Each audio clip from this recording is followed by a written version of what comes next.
¿Qué pasaría si un millonario árabe humillara a una camarera creyendo que no entiende su idioma, pero ella le respondiera en perfecto árabe, revelando secretos de su vida?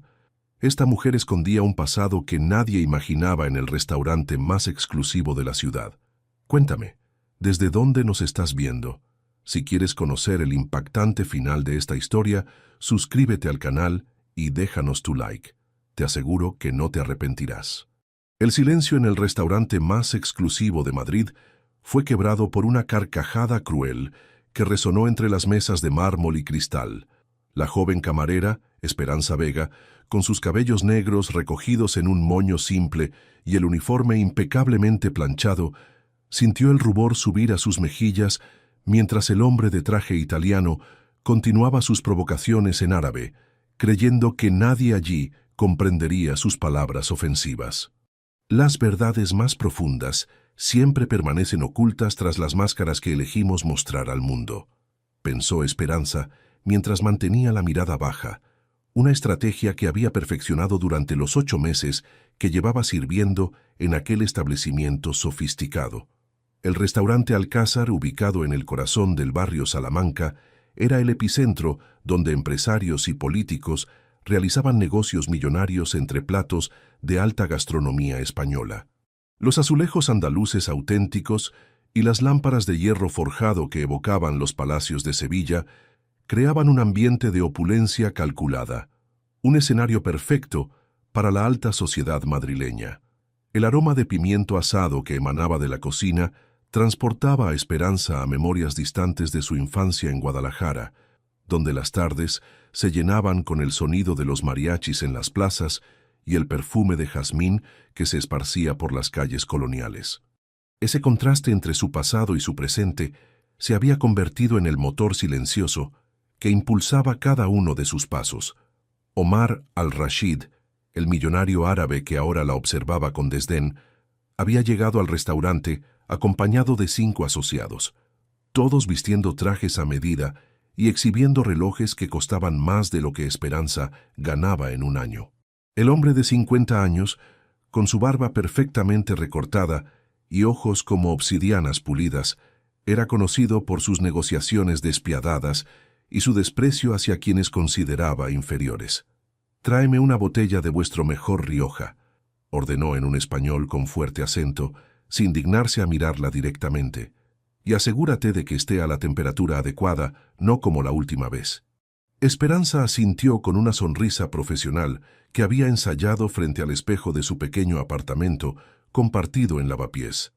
Mientras se alejaba hacia la bodega, escuchó cómo Omar se dirigía a sus acompañantes en árabe. «Mirad a esta pobre criatura, jugando a ser importante en un restaurante de lujo. Seguramente sueña con que algún español rico se fije en ella para escapar de la miseria de su país». Las risas de los comensales se clavaron en su espalda como dagas invisibles.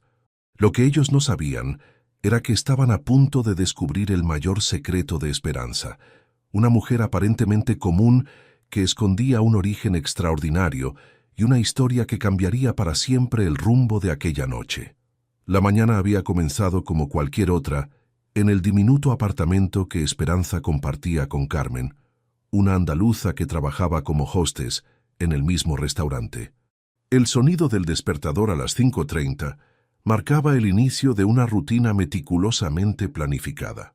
20 minutos de ejercicio, ducha rápida, desayuno ligero y revisión del periódico internacional en su tablet, un lujo que se permitía a pesar de su ajustado presupuesto. «¿Otra vez leyendo noticias de política internacional?», preguntó Carmen mientras se servía café. «No entiendo cómo te interesa tanto eso, trabajando donde trabajamos». Esperanza sonrió enigmáticamente mientras ocultaba la pantalla donde seguía las noticias sobre la crisis diplomática entre México y varios países de Oriente Medio. «Me gusta estar informada», respondió con sencillez.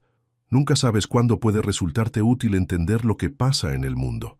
Lo que Carmen ignoraba era que Esperanza no solo leía las noticias, las analizaba con la precisión de alguien formado en las mejores escuelas de relaciones internacionales del mundo.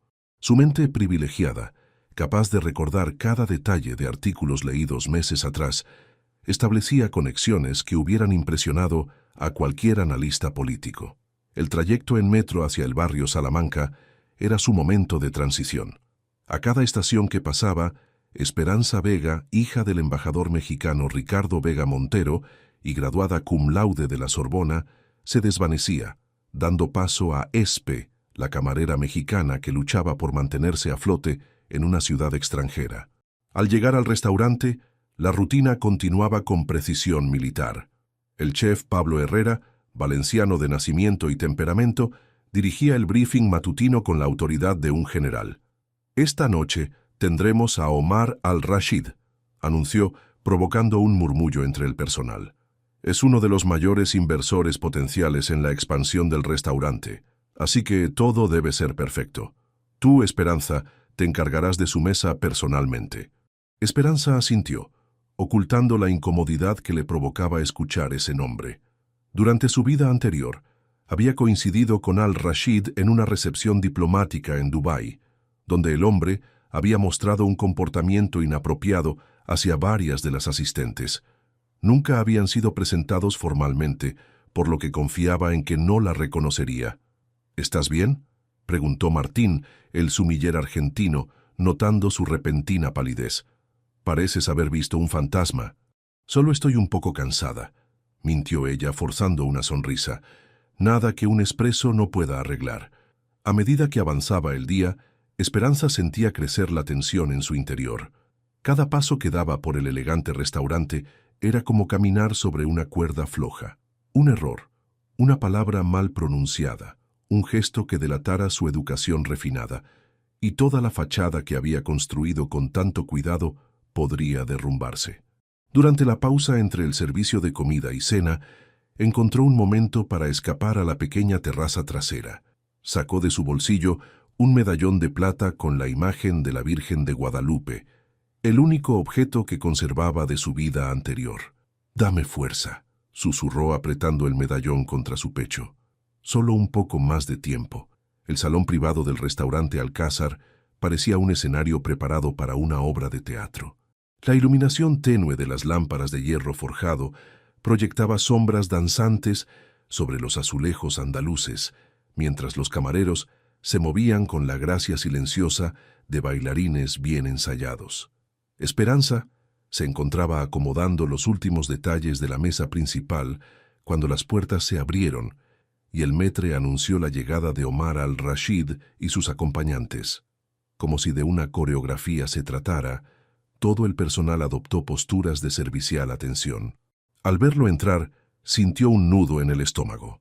Al-Rashid seguía siendo el mismo hombre imponente que recordaba de aquella recepción en Dubái. Alto, con el pelo entrecano perfectamente peinado hacia atrás y ese aire de superioridad que solo el dinero viejo y abundante puede conferir. Lo acompañaban 4 hombres de negocios árabes y un español que Esperanza reconoció inmediatamente como Diego Velázquez, subsecretario del Ministerio de Asuntos Exteriores.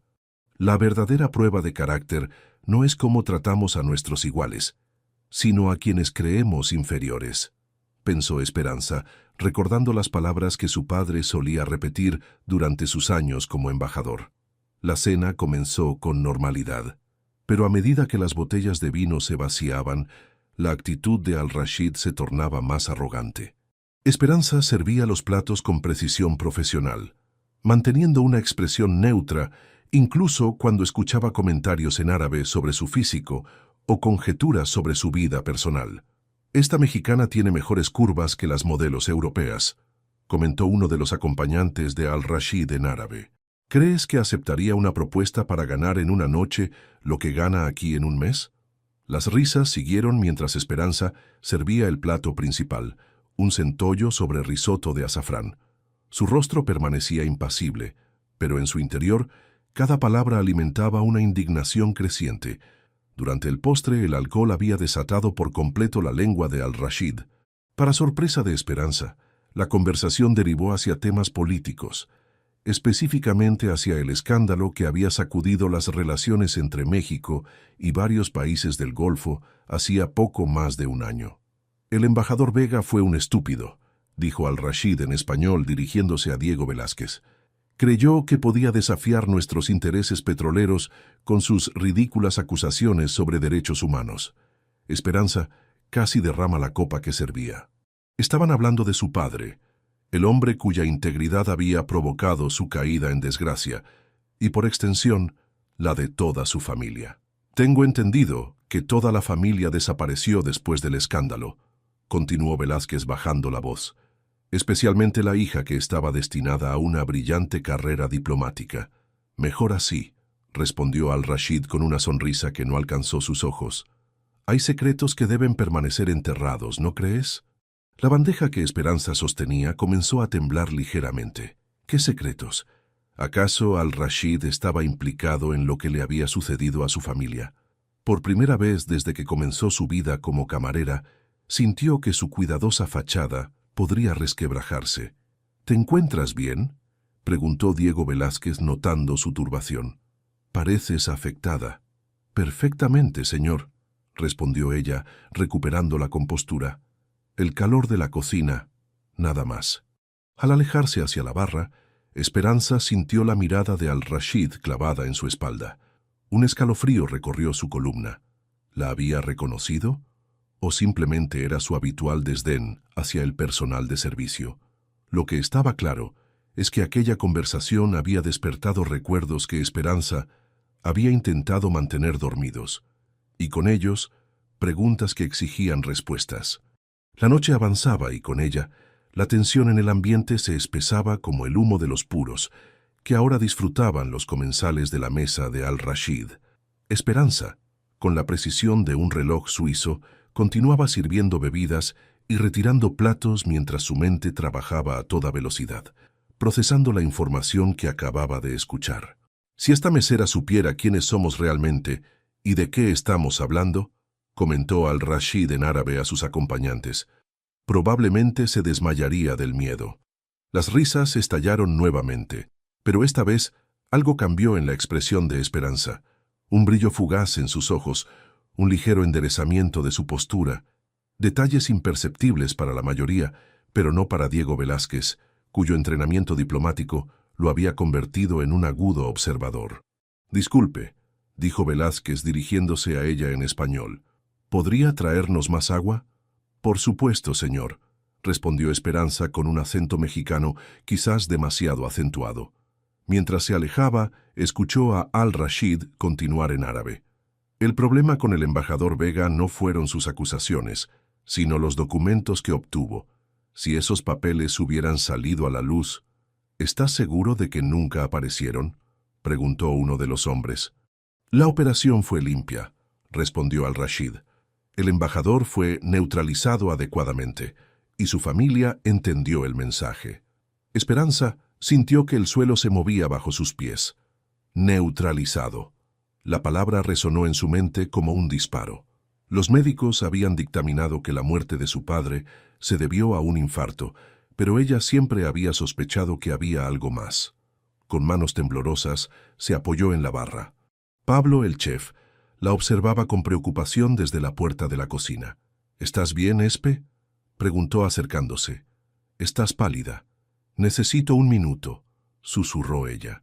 «Ve al almacén y respira. Yo cubriré tu mesa». Esperanza asintió agradecida y se dirigió al pequeño almacén de vinos, donde se dejó caer en un taburete.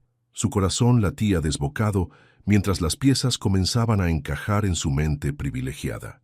Su padre había estado investigando un caso de corrupción que involucraba a empresas petroleras del Golfo y funcionarios mexicanos. Semanas antes de su muerte, le había confiado que tenía documentos comprometedores, aunque nunca le reveló dónde los guardaba.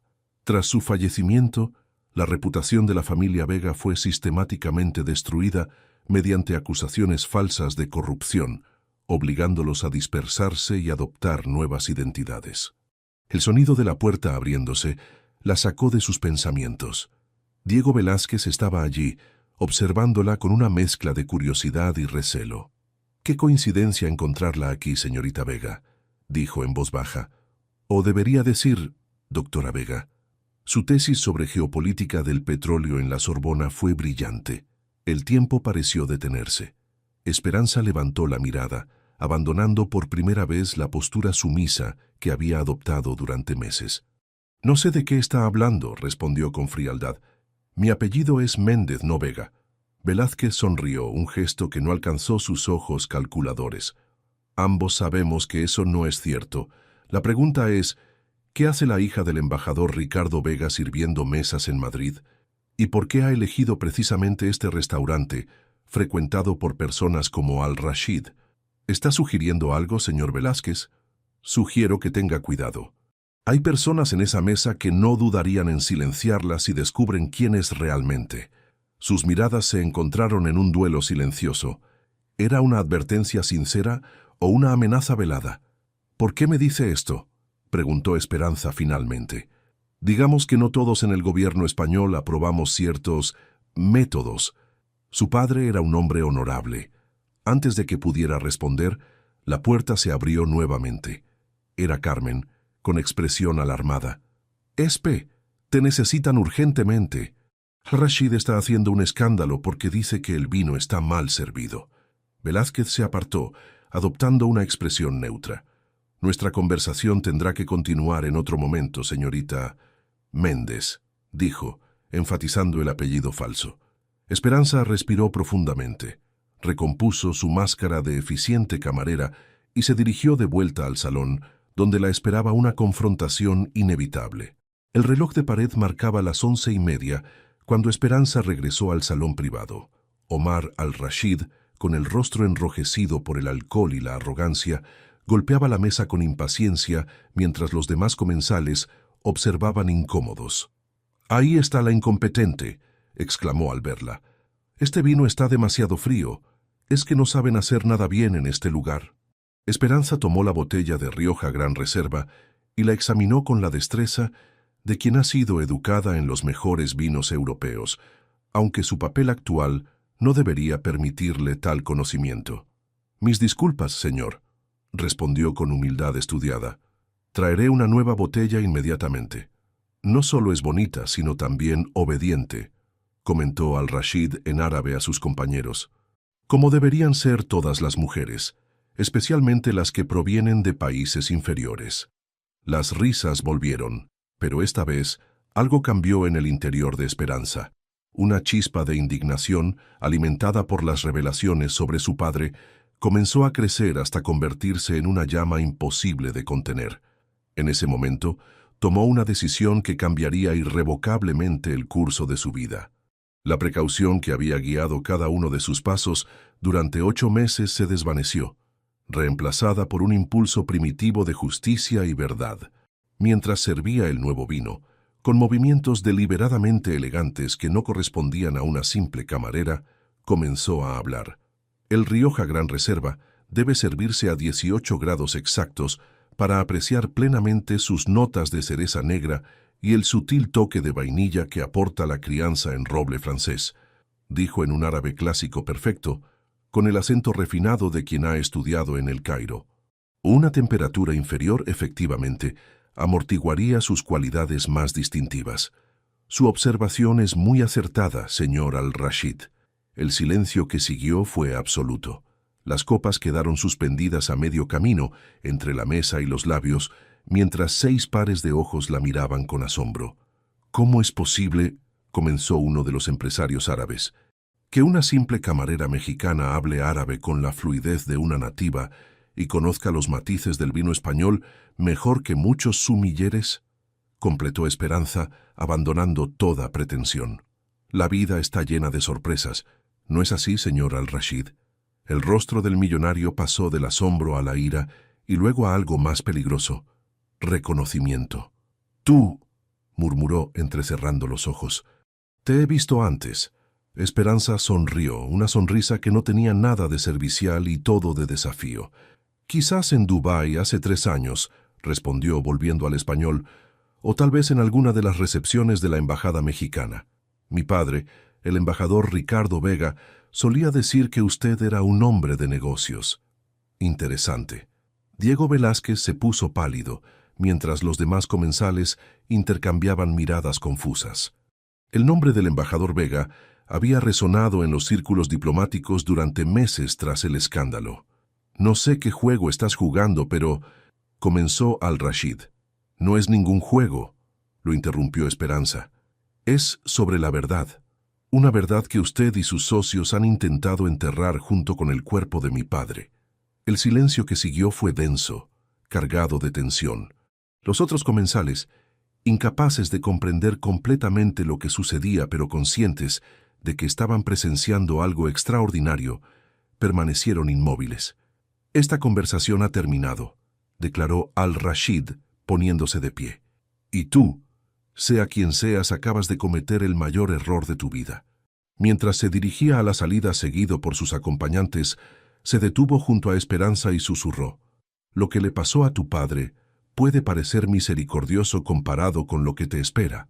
Cuando la puerta se cerró tras ellos, Esperanza permaneció de pie, temblando no de miedo sino de adrenalina.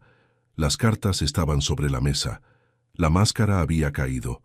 Pablo, que había observado la escena desde la distancia sin entender el idioma, pero captando la tensión, se acercó a ella.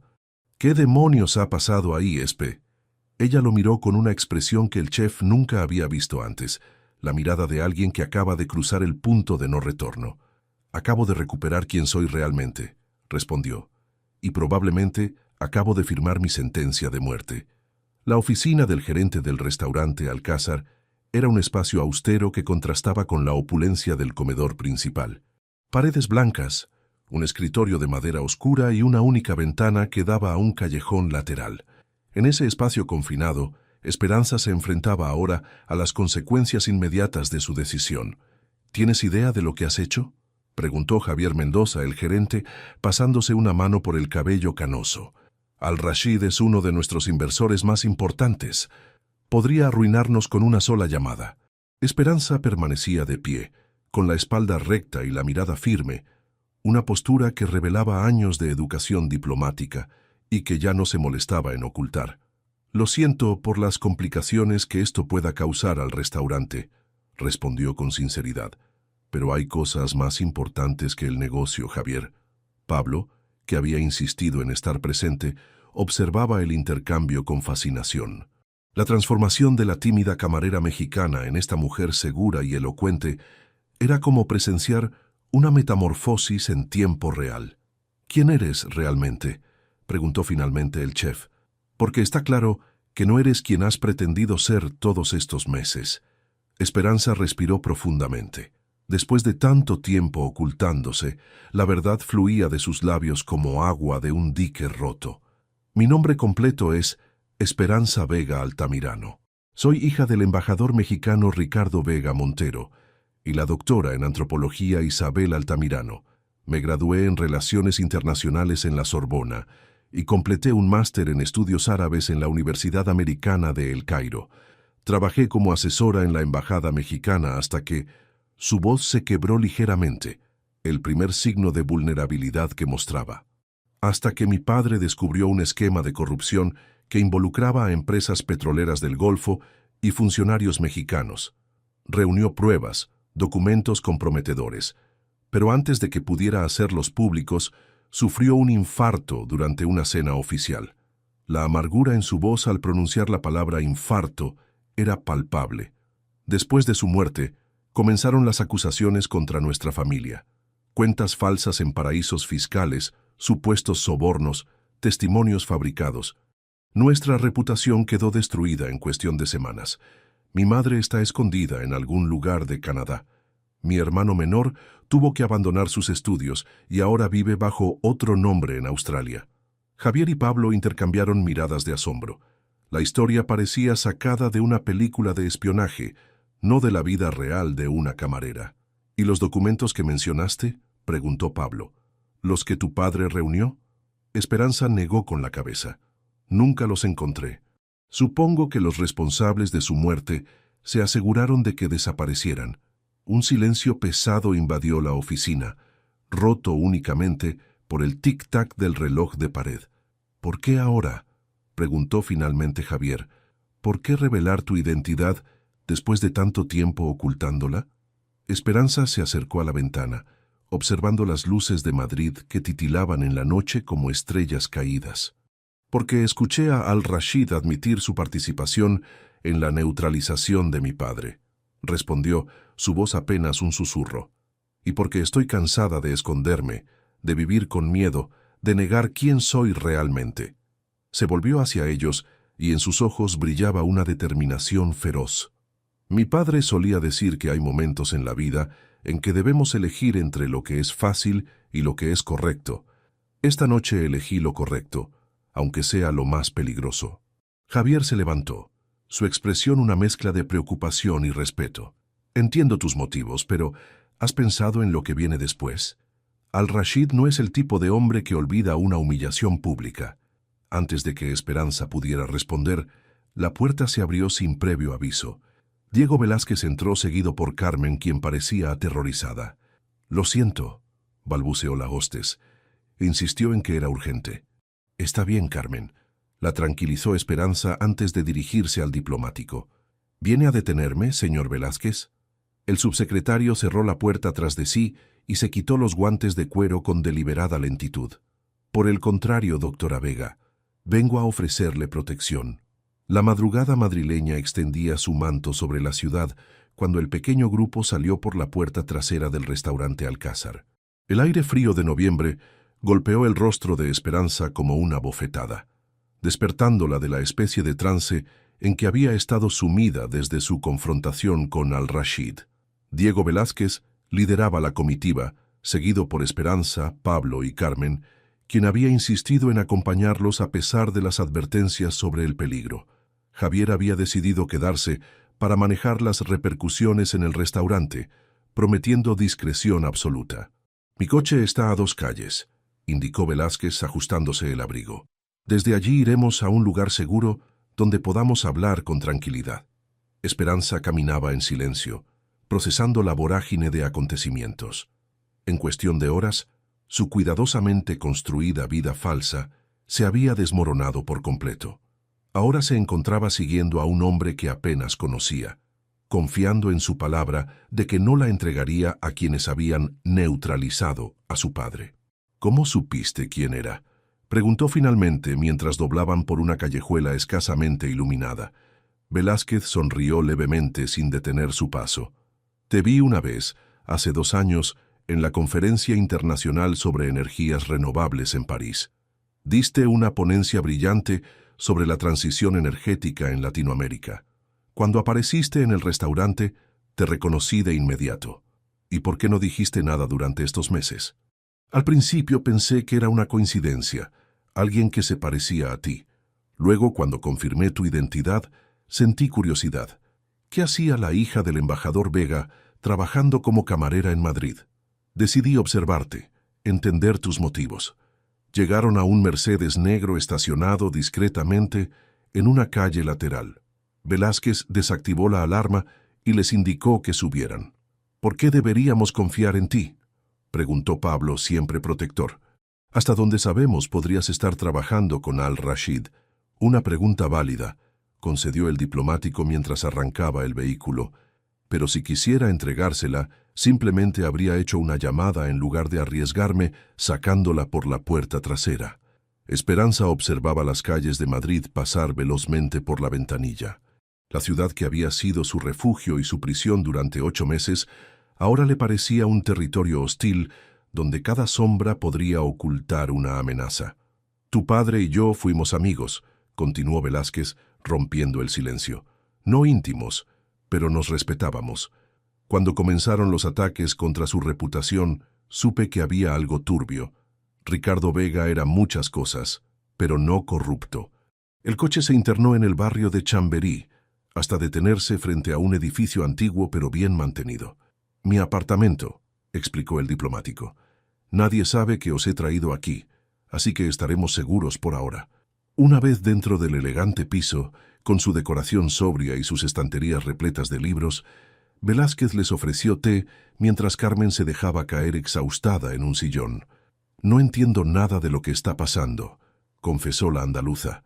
«Hace unas horas servíamos mesas, y ahora estamos huyendo como si fuéramos protagonistas de una película de espías». Esperanza se sentó junto a su amiga y tomó sus manos entre las suyas. «Lo siento, Carmen. Nunca quise poneros en peligro. Si preferís marcharos y olvidar todo esto, lo entenderé. Pablo, que observaba la ciudad desde la ventana, negó con la cabeza. Ni hablar. No te dejaré sola en esto. Yo tampoco, añadió Carmen apretando las manos de Esperanza. Aunque sigo sin entender completamente qué esto es. Velázquez regresó con una bandeja de té y algo más, un portátil que colocó sobre la mesa de centro. Antes de explicaros mi papel en todo esto, dijo, dirigiéndose a Esperanza, hay algo que debes ver. Abrió el ordenador y tecleó una compleja contraseña. A continuación, insertó una memoria USB y abrió una carpeta de archivos. Hace 6 meses, recibí esto de una fuente anónima, explicó mientras abría un documento PDF. Son copias de algunos de los documentos que tu padre recopiló. Esperanza contuvo la respiración. En la pantalla aparecían contratos, transferencias bancarias, correos electrónicos, pruebas concretas de la corrupción que su padre había descubierto. ¿Los tenías todo este tiempo?, preguntó, su voz apenas un susurro. ¿Por qué no hiciste nada? ¿Documentos incompletos, sin contexto, enviados anónimamente? No era suficiente para actuar oficialmente, respondió Velázquez. Además, no sabía en quién podía confiar dentro del ministerio. Necesitaba a alguien que pudiera ayudarme a completar el puzzle. Sus miradas se encontraron, y Esperanza comprendió. Me estabas esperando a mí. El diplomático asintió. O a alguien de tu familia. Alguien que conociera el caso desde dentro, que pudiera ayudarme a entender la magnitud de la conspiración. Esperanza se inclinó hacia la pantalla, examinando los documentos con la intensidad de quien por fin encuentra una pieza perdida de su propia historia. Estos contratos, murmuró, muestran cómo las empresas de Al-Rashid sobornaron a funcionarios mexicanos para obtener concesiones petroleras en zonas protegidas. Sus dedos se movían ágilmente por el touchpad, abriendo archivo tras archivo. Y aquí está la conexión con empresas españolas. Continuó su mente analítica, procesando rápidamente la información. Lavado de dinero a través de inversiones inmobiliarias en Madrid y Barcelona. Pablo y Carmen observaban asombrados cómo la Esperanza que conocían se transformaba ante sus ojos en una analista brillante, capaz de descifrar complejas tramas financieras con la facilidad de quien lee un menú. Lo que no entiendo, dijo finalmente, mirando a Velázquez, es por qué me muestras esto ahora. ¿Qué ha cambiado? El diplomático se levantó y caminó hasta la ventana, observando la noche madrileña. Tu confrontación con Al-Rashid lo ha cambiado todo, respondió. Ahora sabe que estás viva y en Madrid. No se detendrá hasta encontrarte. Se volvió hacia ella, su expresión grave. Pero también nos da una oportunidad única. Podemos usar su miedo a lo que sabes para tenderle una trampa. Con tu conocimiento del caso y estos documentos, podríamos finalmente hacer justicia para tu padre. Esperanza sintió un escalofrío recorrer su espalda. La posibilidad de limpiar el nombre de su familia, de exponer a los verdaderos criminales, era todo lo que había soñado durante meses de exilio forzado. Pero el precio podría ser demasiado alto. Sería extremadamente peligroso, advirtió. Al-Rashid tiene conexiones en todas partes, incluso dentro del gobierno español. Por eso necesitamos actuar rápido y con discreción absoluta, respondió Velázquez. Y necesitaremos ayuda. Pablo dio un paso adelante, su expresión decidida. Cuenten conmigo. No sé mucho de conspiraciones internacionales, pero sé cómo moverme por Madrid sin ser visto. Carmen, aunque visiblemente asustada, asintió también. Mi primo trabaja en una empresa de seguridad informática. Quizás pueda ayudarnos con lo que sea que necesitemos en ese aspecto. Esperanza miró a sus amigos, conmovida por su lealtad. Luego dirigió su atención a Velázquez. Si hacemos esto, quiero tu palabra de que protegerás a Pablo y Carmen, pase lo que pase. El diplomático asintió solemnemente. Tienes mi palabra. Ahora deberíamos descansar un poco. Mañana comenzaremos a planear cómo desenmascarar a uno de los hombres más poderosos del mundo petrolero. Mientras los demás se acomodaban en las habitaciones que Velázquez les asignó, Esperanza permaneció en el salón revisando los documentos. Entre ellos, encontró algo que la dejó sin aliento. una fotografía de su padre con Al-Rashid, en lo que parecía una cena privada, apenas una semana antes de su muerte. En ese momento, supo que estaba a punto de descubrir verdades que quizás preferiría no conocer. La luz del amanecer se filtraba tímidamente a través de las persianas cuando Esperanza despertó sobresaltada. Durante las escasas horas que había logrado dormir, su mente no había dejado de procesar los acontecimientos del día anterior y las revelaciones de Velázquez. Se incorporó en el sofá donde había pasado la noche, rodeada de documentos impresos y notas que había tomado hasta altas horas de la madrugada. Su cuerpo protestaba por la tensión acumulada, pero su mente estaba más alerta que nunca. El apartamento permanecía en silencio. Pablo y Carmen seguían durmiendo en las habitaciones de invitados, mientras que Velázquez había salido temprano para ir al ministerio y mantener las apariencias. «No contactes con nadie y no salgas bajo ninguna circunstancia», le había advertido antes de marcharse. «Al-Rashid tendrá a sus hombres buscándote por toda la ciudad». Esperanza se levantó y se acercó a la ventana, observando cautelosamente el exterior a través de una rendija en la persiana. La calle parecía normal, con los primeros transeúntes dirigiéndose a sus trabajos y las cafeterías abriendo sus puertas. Nada que indicara peligro. El sonido de la televisión encendiéndose la sobresaltó. Se giró para ver a Pablo, despeinado y con ojos somnolientos, aumentando el volumen de un noticiero matutino. «Necesito saber qué está pasando ahí fuera», explicó ante la mirada interrogante de Esperanza. La presentadora del informativo hablaba sobre la situación política en Cataluña cuando, de pronto, una noticia de última hora interrumpió la emisión. «Nos informan que Omar Al-Rashid, el magnate petrolero saudí, ha convocado una rueda de prensa urgente esta mañana en el Hotel Ritz. Según fuentes cercanas, el empresario hará importantes anuncios relacionados con sus inversiones en España». Pablo y Esperanza intercambiaron miradas de preocupación. «Esto no puede ser casualidad», murmuró ella. El timbre del teléfono rompió la tensión. Era el móvil de Velázquez, que había dejado para emergencias. Esperanza dudó un momento antes de contestar. «¿Has visto las noticias?», preguntó la voz tensa del diplomático sin saludar. «Acaba de salir. ¿Qué está planeando?». «No lo sé con certeza, pero no es bueno. Mis contactos me informan que Al-Rashid ha estado reunido toda la noche con abogados y relacionistas públicos. Sea lo que sea, es una respuesta a lo de anoche. ¿Deberíamos preocuparnos?». «Absolutamente. Mantente atenta a la rueda de prensa. Volveré tan pronto como pueda». La llamada se cortó, dejando a Esperanza con una sensación de inminente desastre. Carmen se unió a ellos en el salón, frotándose los ojos con cansancio. «¿Qué me he perdido?», preguntó. «Al-Rashid va a dar una rueda de prensa», explicó Pablo, «y algo me dice que no es para anunciar nuevas inversiones en energías renovables». Los tres permanecieron frente al televisor mientras la cadena conectaba con el Hotel Ritz.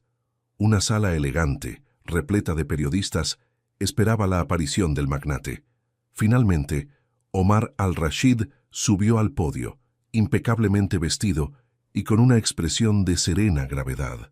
«Buenos días», comenzó en un español fluido. «Agradezco su presencia en esta convocatoria urgente. Los acontecimientos de anoche me obligan a hacer públicas ciertas informaciones que en otras circunstancias habría preferido mantener en privado». Hizo una pausa dramática mientras las cámaras enfocaban su rostro. «Ayer, durante una cena privada en el restaurante Alcázar, fui abordado de manera hostil por una mujer que se identificó como Esperanza Vega, hija del fallecido embajador mexicano Ricardo Vega». Un murmullo recorrió la sala de prensa. Esperanza sintió que el suelo se hundía bajo sus pies. «Esta mujer, visiblemente alterada, me acusó de estar implicado en la muerte de su padre y en supuestos actos de corrupción. Acusaciones completamente falsas y difamatorias». Al-Rashid hizo un gesto, y una pantalla gigante detrás de él se iluminó mostrando una fotografía. Esperanza ahogó un grito al reconocerse. Era ella, captada por alguna cámara de seguridad del restaurante, con el rostro transformado por la ira mientras se enfrentaba a Al-Rashid.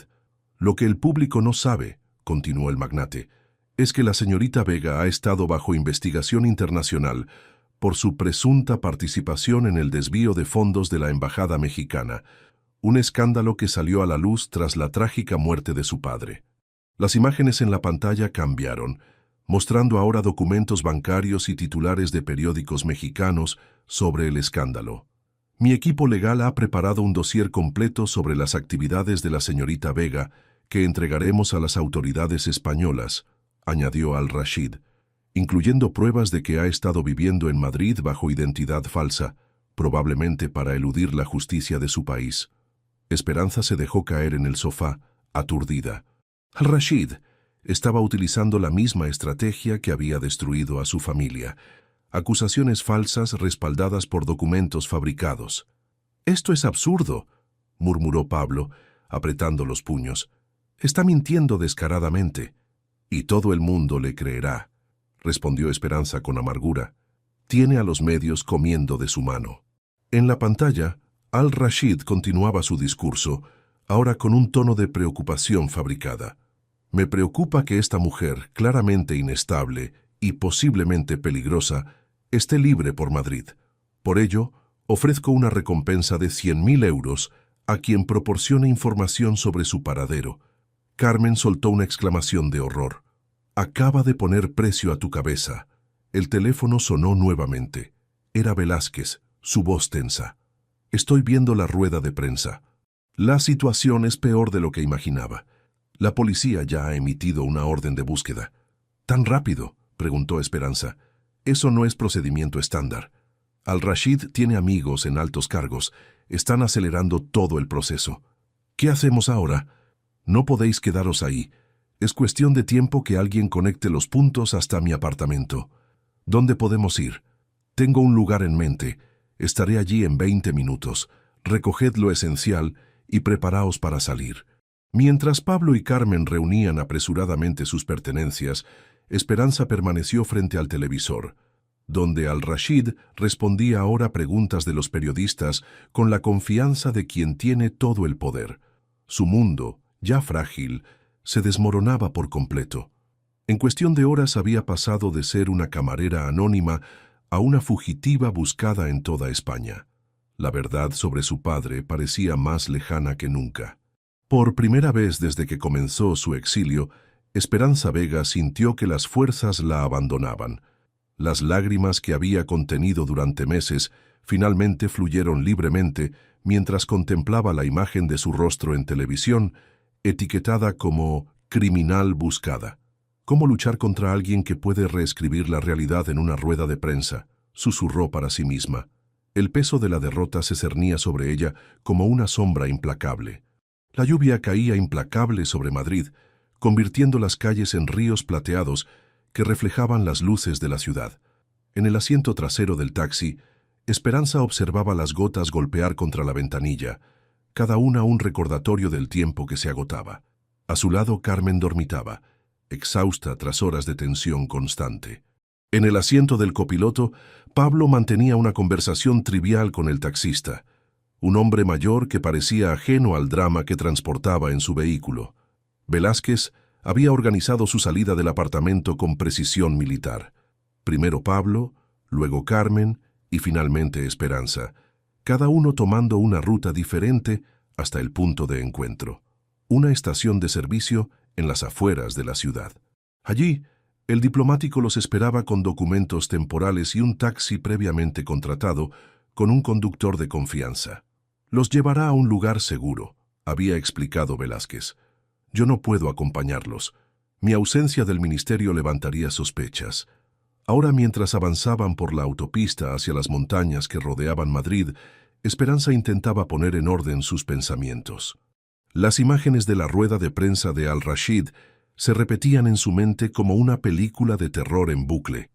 La forma en que había manipulado la verdad, presentándola como una criminal, era un golpe maestro. Incluso si ella conseguía hablar, ¿quién creería a una fugitiva sobre la palabra de un respetado empresario internacional? El taxi abandonó la autopista, internándose por carreteras secundarias cada vez más estrechas y sinuosas. Los edificios fueron dando paso a vegetación espesa, y el aire, incluso dentro del vehículo, se tornó más fresco y limpio. «¿Falta mucho?», preguntó Pablo al conductor. Unos 20 minutos, respondió el hombre. Si el camino no está demasiado embarrado por la lluvia. Esperanza consultó su reloj. Casi medianoche. Llevaban horas viajando, cambiando de dirección varias veces para asegurarse de que nadie los seguía. El cansancio pesaba sobre sus párpados, pero el miedo mantenía su mente alerta. Finalmente, el taxi se detuvo frente a una casa de piedra rodeada de pinos. A pesar de la oscuridad, Esperanza pudo distinguir una construcción sólida y antigua, con techo de pizarra y ventanas pequeñas que emitían un cálido resplandor desde el interior.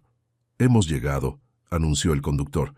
«El señor Velázquez ya ha pagado el servicio». «Suerte». Los tres bajaron apresuradamente, protegiendo sus escasas pertenencias de la lluvia. Antes de que pudieran llamar, la puerta de madera se abrió, revelando a una mujer mayor de cabello blanco y expresión severa pero amable. «Adelante, rápido», indicó con acento del norte de España. «No es bueno estar afuera con este tiempo». El interior de la casa era exactamente como su exterior prometía, sólido, acogedor, atemporal. Un fuego crepitaba en una chimenea de piedra, iluminando un salón con muebles antiguos pero bien cuidados. El aroma a leña y a algo dulce horneándose impregnaba el ambiente. «Soy Matilde», se presentó la mujer mientras les ofrecía toallas para secarse. «Diego me avisó de vuestra llegada». «¿Conoce a Velázquez?», preguntó Esperanza sorprendida. Matilde sonrió levemente, revelando arrugas que hablaban de una vida intensa. «Conozco a Diego desde que era un niño con las rodillas raspadas. Esta casa pertenecía a sus abuelos. Ahora yo la cuido y ocasionalmente recibo invitados especiales». La forma en que pronunció invitados especiales sugería que no era la primera vez que la casa servía de refugio. «¿Qué es este lugar exactamente?», inquirió Pablo mientras aceptaba una taza de chocolate caliente que Matilde le ofrecía. «Un lugar donde el tiempo pasa más lentamente», respondió la mujer enigmáticamente, «y donde nadie hace preguntas incómodas. Estáis en la Sierra de Guadarrama, a más de 1 hora de Madrid y lejos de ojos curiosos». Tras asignarles habitaciones y asegurarse de que comieran algo, Matilde los dejó solos en el salón. La lluvia continuaba golpeando contra las ventanas, creando una cortina líquida que los separaba aún más del mundo exterior. «¿Qué hacemos ahora?», preguntó Carmen, acurrucada bajo una manta junto al fuego. «No podemos escondernos aquí para siempre». Esperanza contemplaba las llamas, viendo en ellas reflejos de su propia situación, atrapada, consumiéndose lentamente. «Necesito pensar», respondió finalmente. «Al-Rashid ha jugado su mano magistralmente. Me ha convertido en una fugitiva antes de que pudiera presentar mis pruebas». «Las pruebas que tenemos no son suficientes», observó Pablo. «Como dijo Velázquez, son fragmentos sin contexto completo». «Debe haber algo más», insistió Esperanza. «Mi padre era meticuloso. No habría acusado a nadie sin tener evidencias irrefutables».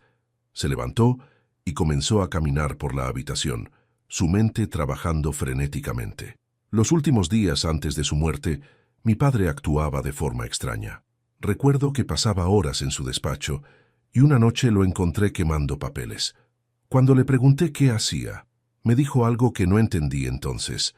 A veces, la mejor forma de guardar un secreto es ocultarlo a plena vista. Carmen y Pablo intercambiaron miradas confusas. «¿Qué crees que significa?», preguntó la andaluza.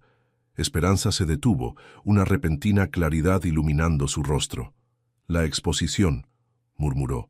«2 semanas antes de su muerte, mi padre donó parte de su colección de arte precolombino al Museo de América en Madrid. Insistió en supervisar personalmente la instalación de las piezas». «¿Crees que ocultó algo en las piezas?», preguntó Pablo, escéptico. «No en las piezas», respondió Esperanza, su voz ganando intensidad. «En el catálogo de la exposición, mi padre colaboró en la redacción de los textos explicativos. Siempre bromeaba diciendo que nadie lee realmente esos textos técnicos». Una chispa de esperanza se encendió en su interior, la primera desde que había visto su rostro etiquetado como criminal buscada en televisión nacional. «Necesito acceder a ese catálogo», continuó, «pero es imposible. No puedo acercarme al museo sin ser reconocida». El silencio cayó sobre la habitación. roto únicamente por el crepitar del fuego y el golpeteo constante de la lluvia. «Yo puedo ir», ofreció Carmen de repente. «Nadie me está buscando. Puedo ir al museo mañana mismo». «Es demasiado peligroso», objetó Esperanza. «Si Al-Rashid sospecha algo, podría tener vigilado el museo». «Pero no me conocen», insistió Carmen. «Para ellos, solo soy una turista más». «Yo iré con ella», añadió Pablo. «Dos turistas llaman menos la atención que uno». Esperanza miró a sus amigos, conmovida por su lealtad. Personas que apenas unos días atrás eran simples compañeros de trabajo, ahora arriesgaban todo por ayudarla. «Si hacemos esto», dijo finalmente, «necesitamos ser extremadamente cuidadosos. La menor sospecha y tendrán que salir de allí inmediatamente». La conversación se extendió hasta altas horas de la madrugada, planificando cada detalle de la visita al museo. Cuando finalmente se retiraron a descansar, Esperanza permaneció un momento más frente al fuego. Sacó de su bolsillo el medallón de la Virgen de Guadalupe, el único vínculo tangible con su vida anterior. Lo apretó contra su pecho mientras susurraba una plegaria silenciosa, no por ella sino por sus amigos que ahora compartían su peligro. En la soledad de aquella casa de piedra, rodeada por la tormenta, Esperanza Vega se permitió finalmente sentir el peso de todo lo perdido: su familia dispersada, su carrera destruida, su nombre manchado. Las lágrimas que había contenido durante tanto tiempo fluyeron libremente, lavando momentáneamente el miedo y la rabia. Cuando el fuego se redujo a brasas, se dirigió a su habitación con pasos pesados. Mañana sería otro día de lucha, pero esta noche, al menos, podía permitirse ser simplemente una mujer agotada y herida, lejos de las miradas del mundo que ahora la perseguía. La mañana trajo consigo un cielo despejado, como si la tormenta de la noche anterior hubiera limpiado el mundo. Esperanza se despertó con los primeros rayos de sol filtrándose por la pequeña ventana de su habitación. Por un instante, desorientada por el entorno desconocido, experimentó la bendita ignorancia del recién despertado. Luego, como una avalancha, los recuerdos de los últimos días cayeron sobre ella. Cuando bajó a la cocina, encontró a Matilde preparando el desayuno mientras escuchaba la radio. Pablo y Carmen ya estaban sentados a la mesa, consultando un mapa de Madrid. «Buenos días», saludó Matilde, colocando una taza de café frente a ella. «Hay noticias». Señaló la radio donde un locutor informaba sobre los acontecimientos del día. «Continúa la búsqueda de Esperanza Vega, la hija del fallecido embajador mexicano, acusada de fraude. Según fuentes policiales, se cree que aún se encuentra en Madrid. Mientras tanto, Omar Al-Rashid ha anunciado que duplica la recompensa por información sobre su paradero, elevándola a 200.000 euros. Esperanza cerró los ojos, intentando controlar la oleada de indignación que la invadía. Al-Rashid estaba desplegando todo su poder mediático y económico para encontrarla. «Está desesperado», murmuró. «Sabe que si encontramos pruebas, todo su imperio podría desmoronarse». Pablo apagó la radio con un gesto brusco. «Hemos ultimado los detalles para la visita al museo», dijo cambiando de tema. «Carmen y yo tomaremos el autobús que pasa por el pueblo a las 10. Estaremos en Madrid antes del mediodía». Matilde, que había permanecido en silencio mientras servía el desayuno, intervino. «Diego llamó temprano. Vendrá esta tarde con novedades». El plan era simple en teoría. Pablo y Carmen visitarían el Museo de América como turistas, localizarían el catálogo de la exposición donada por Ricardo Vega y buscarían cualquier anomalía en los textos atribuidos al embajador, pero todos eran conscientes de los innumerables riesgos que implicaba. «Si notan algo sospechoso, cualquier cosa», insistió Esperanza mientras los acompañaba hasta la parada del autobús, «abandonan inmediatamente. Su seguridad es lo primero». Carmen, normalmente jovial, mostraba ahora una determinación sorprendente. «Encontraremos lo que buscas», prometió abrazando a Esperanza, «y pronto podrás limpiar tu nombre». Pablo, más práctico, repasaba los últimos detalles. «Recordad, nada de teléfonos encendidos cerca del museo. Nos comunicaremos solo cuando estemos a una distancia segura, usando el teléfono desechable que nos dio Matilde». Cuando el autobús desapareció entre las curvas de la montaña, Esperanza sintió una soledad abrumadora. Había enviado a sus amigos directamente hacia el peligro, mientras ella permanecía relativamente segura en aquel refugio remoto. De vuelta en la casa, encontró a Matilde ordenando viejas fotografías en el salón. «Ven, siéntate conmigo», invitó la mujer. «Es mejor mantenerse ocupada cuando la espera se hace larga». Esperanza observó las fotografías, imágenes en blanco y negro de lo que parecía ser la misma casa décadas atrás, con personas desconocidas posando en el jardín. «¿Quiénes son?», preguntó, agradecida por la distracción. Matilde sonrió, sus ojos perdiéndose en recuerdos lejanos. «Personas como tú», respondió enigmáticamente. «Personas que necesitaban desaparecer por un tiempo». Ante la mirada interrogante de Esperanza, la mujer continuó. «Esta casa ha sido un refugio durante generaciones, primero durante la Guerra Civil, luego durante la dictadura. El abuelo de Diego era parte de la resistencia. Ayudaba a escapar a personas perseguidas por sus ideas políticas. Tomó una fotografía particular, mostrando a un hombre joven con expresión seria. Este era mi marido, Julián. Fue detenido y torturado por distribuir panfletos contra Franco. Cuando lo liberaron, lo trajeron aquí para recuperarse». «¿Y se quedó?», preguntó Esperanza, intuyendo la historia. Matilde asintió. «Nos enamoramos. Decidimos quedarnos y continuar la labor de la casa, ofrecer refugio a quienes luchan por la verdad». Las horas pasaron lentamente, mientras Esperanza ayudaba a Matilde con tareas domésticas, intentando mantener su mente ocupada para no sucumbir a la ansiedad. Cada cierto tiempo, consultaba el reloj, calculando dónde podrían estar Pablo y Carmen en ese momento.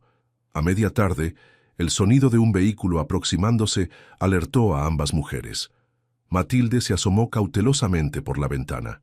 «Es Diego», anunció con alivio. Velázquez entró con expresión grave, trayendo consigo un maletín y varios periódicos. Tras saludar brevemente, extendió uno de los diarios sobre la mesa. «Las cosas se complican», dijo, señalando un artículo. «Al-Rashid ha presentado una denuncia formal contra ti por difamación y calumnia. Y lo peor, ha solicitado al gobierno mexicano tu extradición por supuestos delitos financieros». Esperanza sintió que el aire abandonaba sus pulmones. «¿México ha respondido?».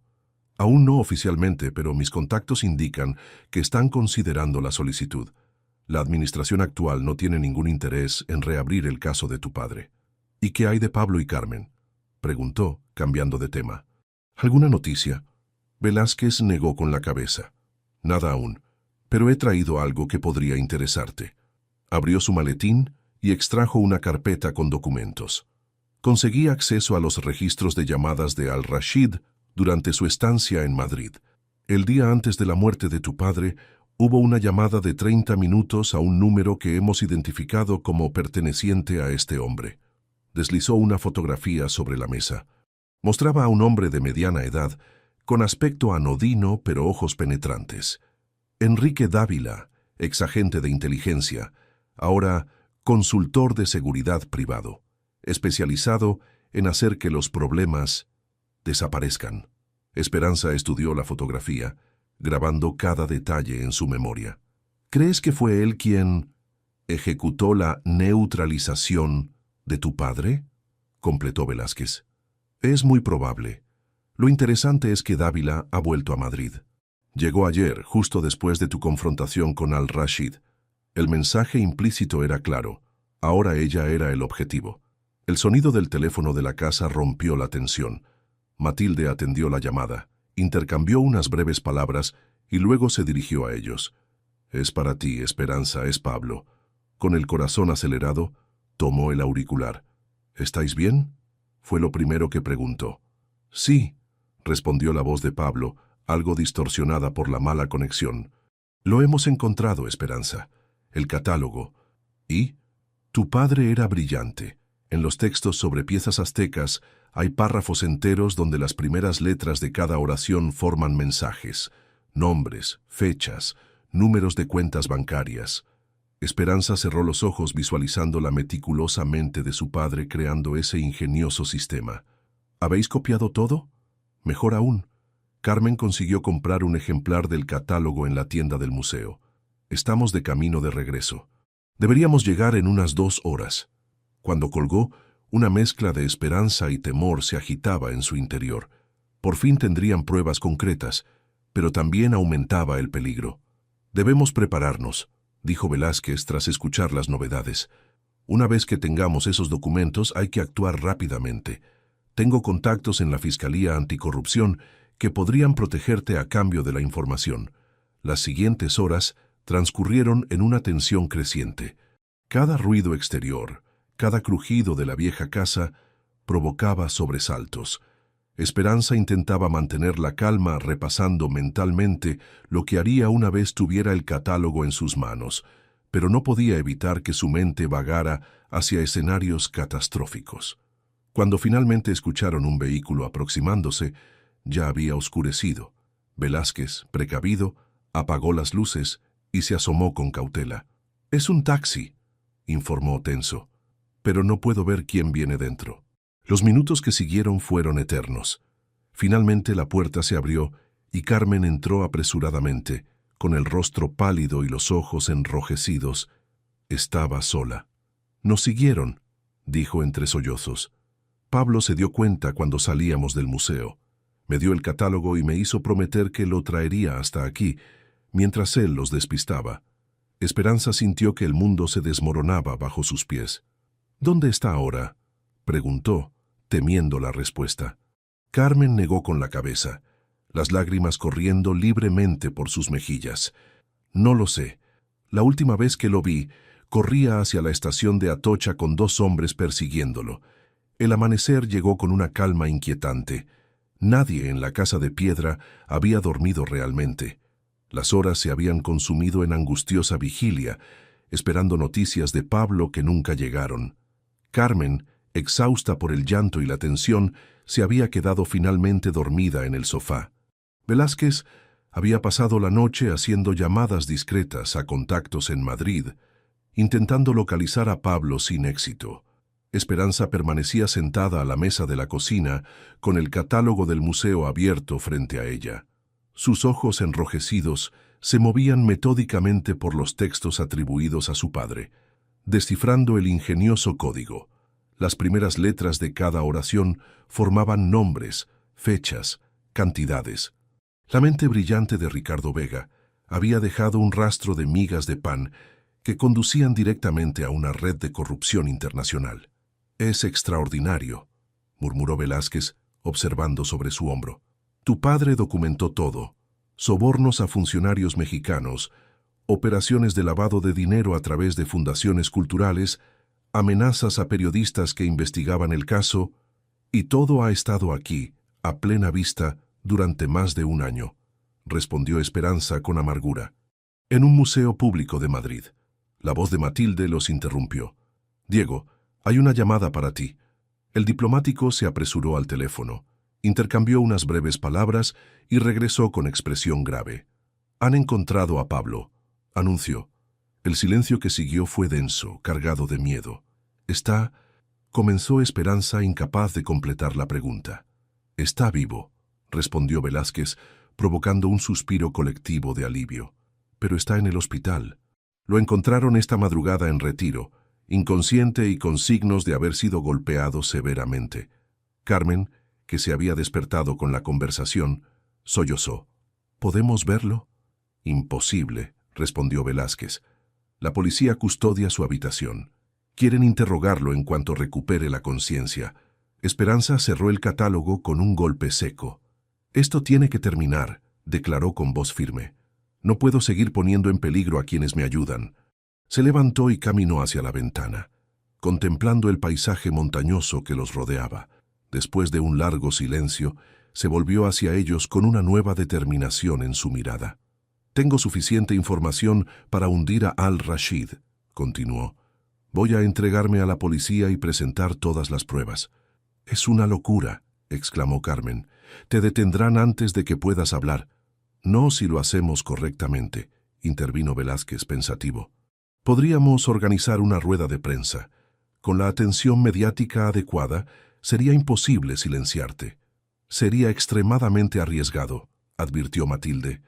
«Al-Rashid tiene recursos ilimitados Y gente como ese tal Dávila a su servicio. Esperanza asintió, consciente del peligro.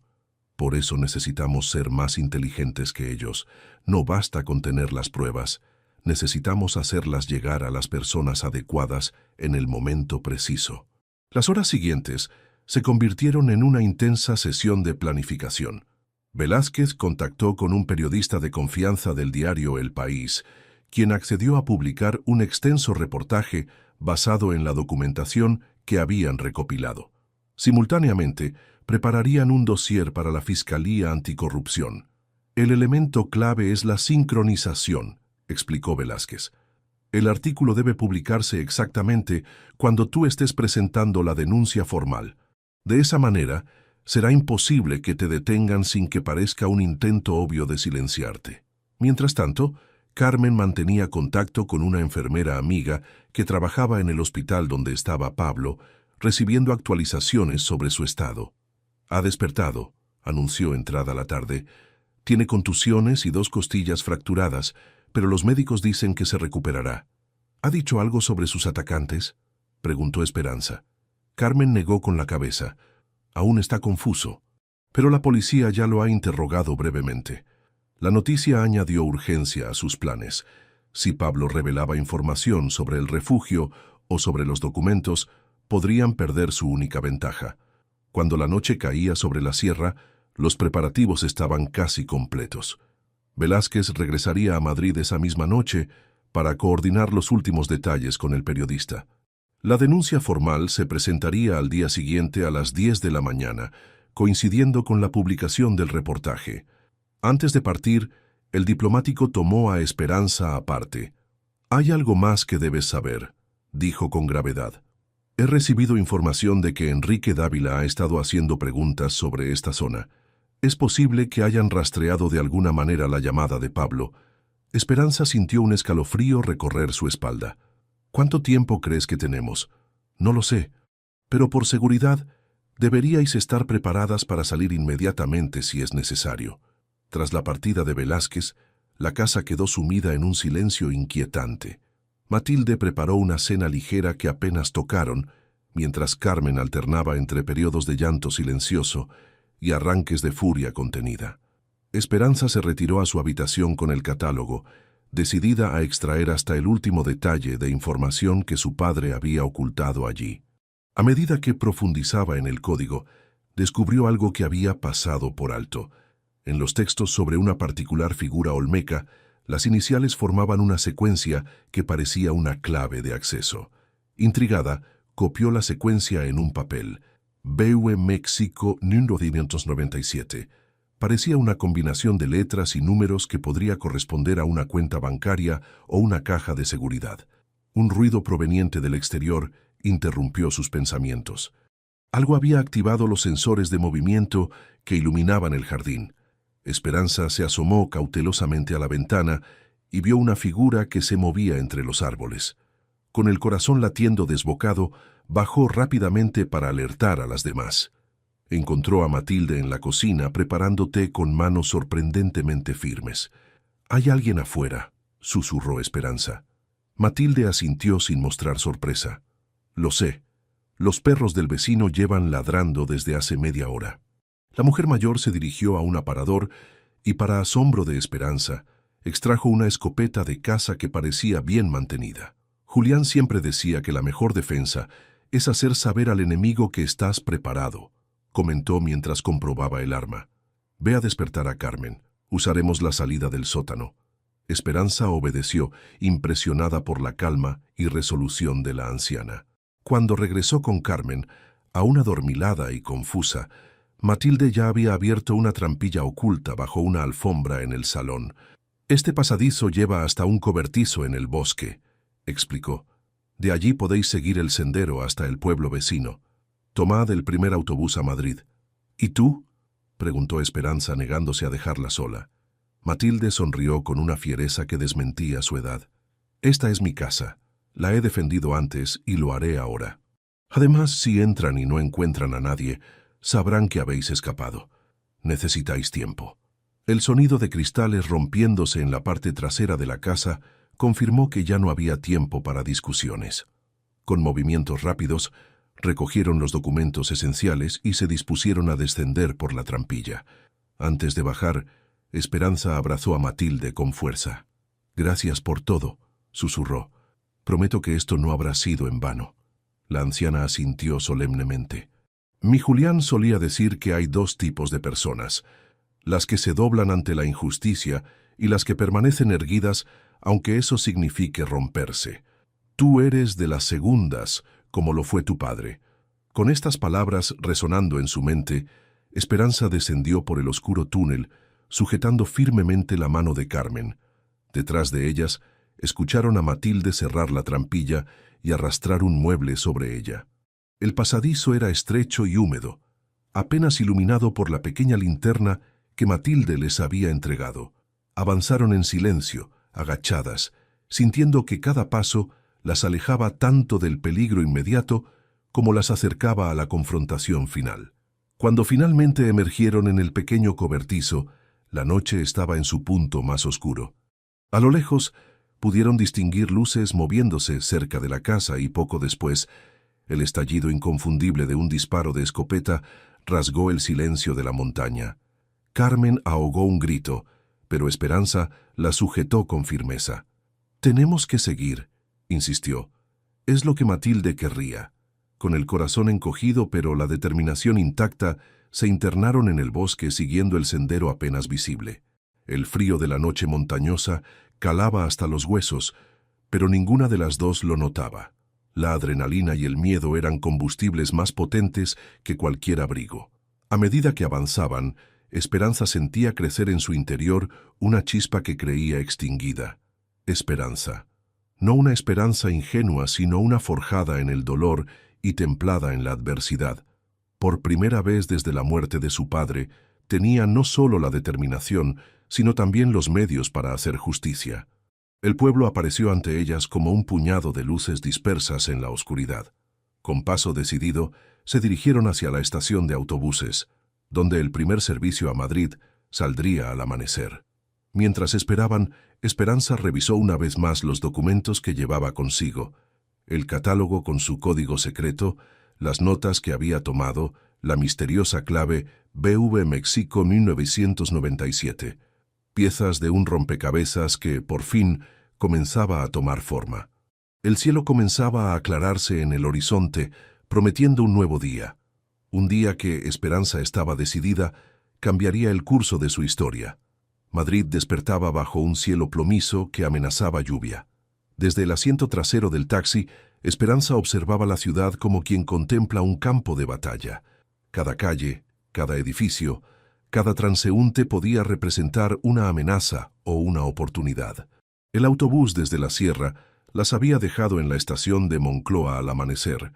Desde allí, siguiendo el plan previamente acordado, se dirigieron directamente a un pequeño hotel en el barrio de Malasaña, donde Velázquez había reservado una habitación bajo nombre falso. «Aún no hay noticias de Matilde», informó Carmen consultando su teléfono. «He llamado a la policía local fingiendo ser su sobrina, pero solo me han dicho que hubo un incidente en la zona y que están investigando».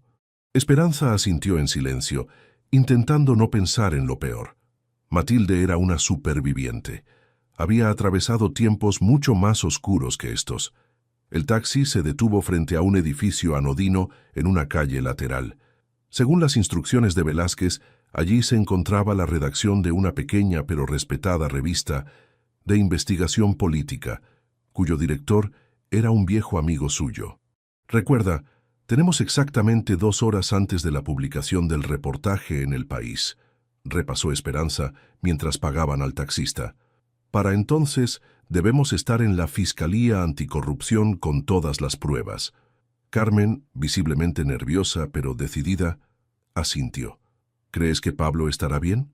«Velázquez ha asignado a uno de sus hombres de confianza para vigilar su habitación», respondió Esperanza, intentando sonar más segura de lo que se sentía. «Ahora debemos centrarnos en nuestra parte». En la redacción de la revista Contracorriente fueron recibidas por Miguel Ferrer, un hombre de mediana edad con gafas de montura gruesa y una expresión de perpetua incredulidad. «Diego me ha puesto al tanto de la situación», dijo mientras las conducía a una pequeña sala de reuniones. Es la historia más explosiva que he escuchado en años.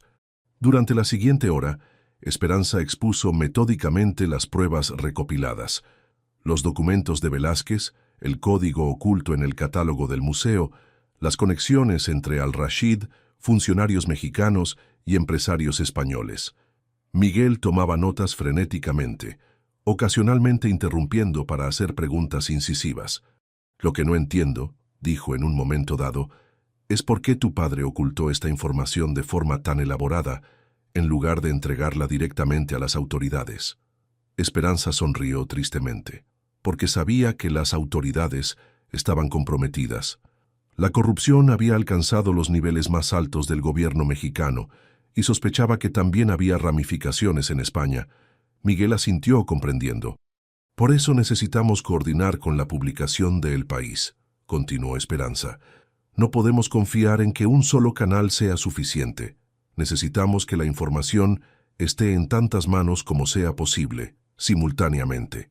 Mientras hablaban, Carmen recibió un mensaje de texto que la hizo palidecer. Es de la enfermera amiga, dijo con voz temblorosa. Pablo ha desaparecido del hospital. Un silencio helado invadió la sala. ¿Qué significa desaparecido?, preguntó Esperanza intentando mantener la calma. No está en su habitación.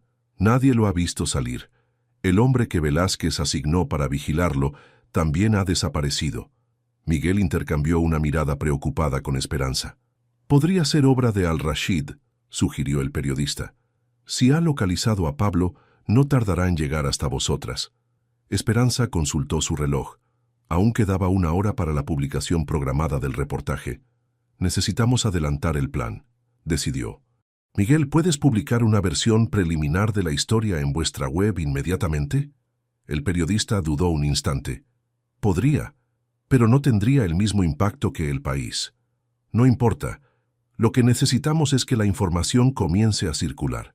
Una vez que esté ahí fuera, será más difícil silenciarnos.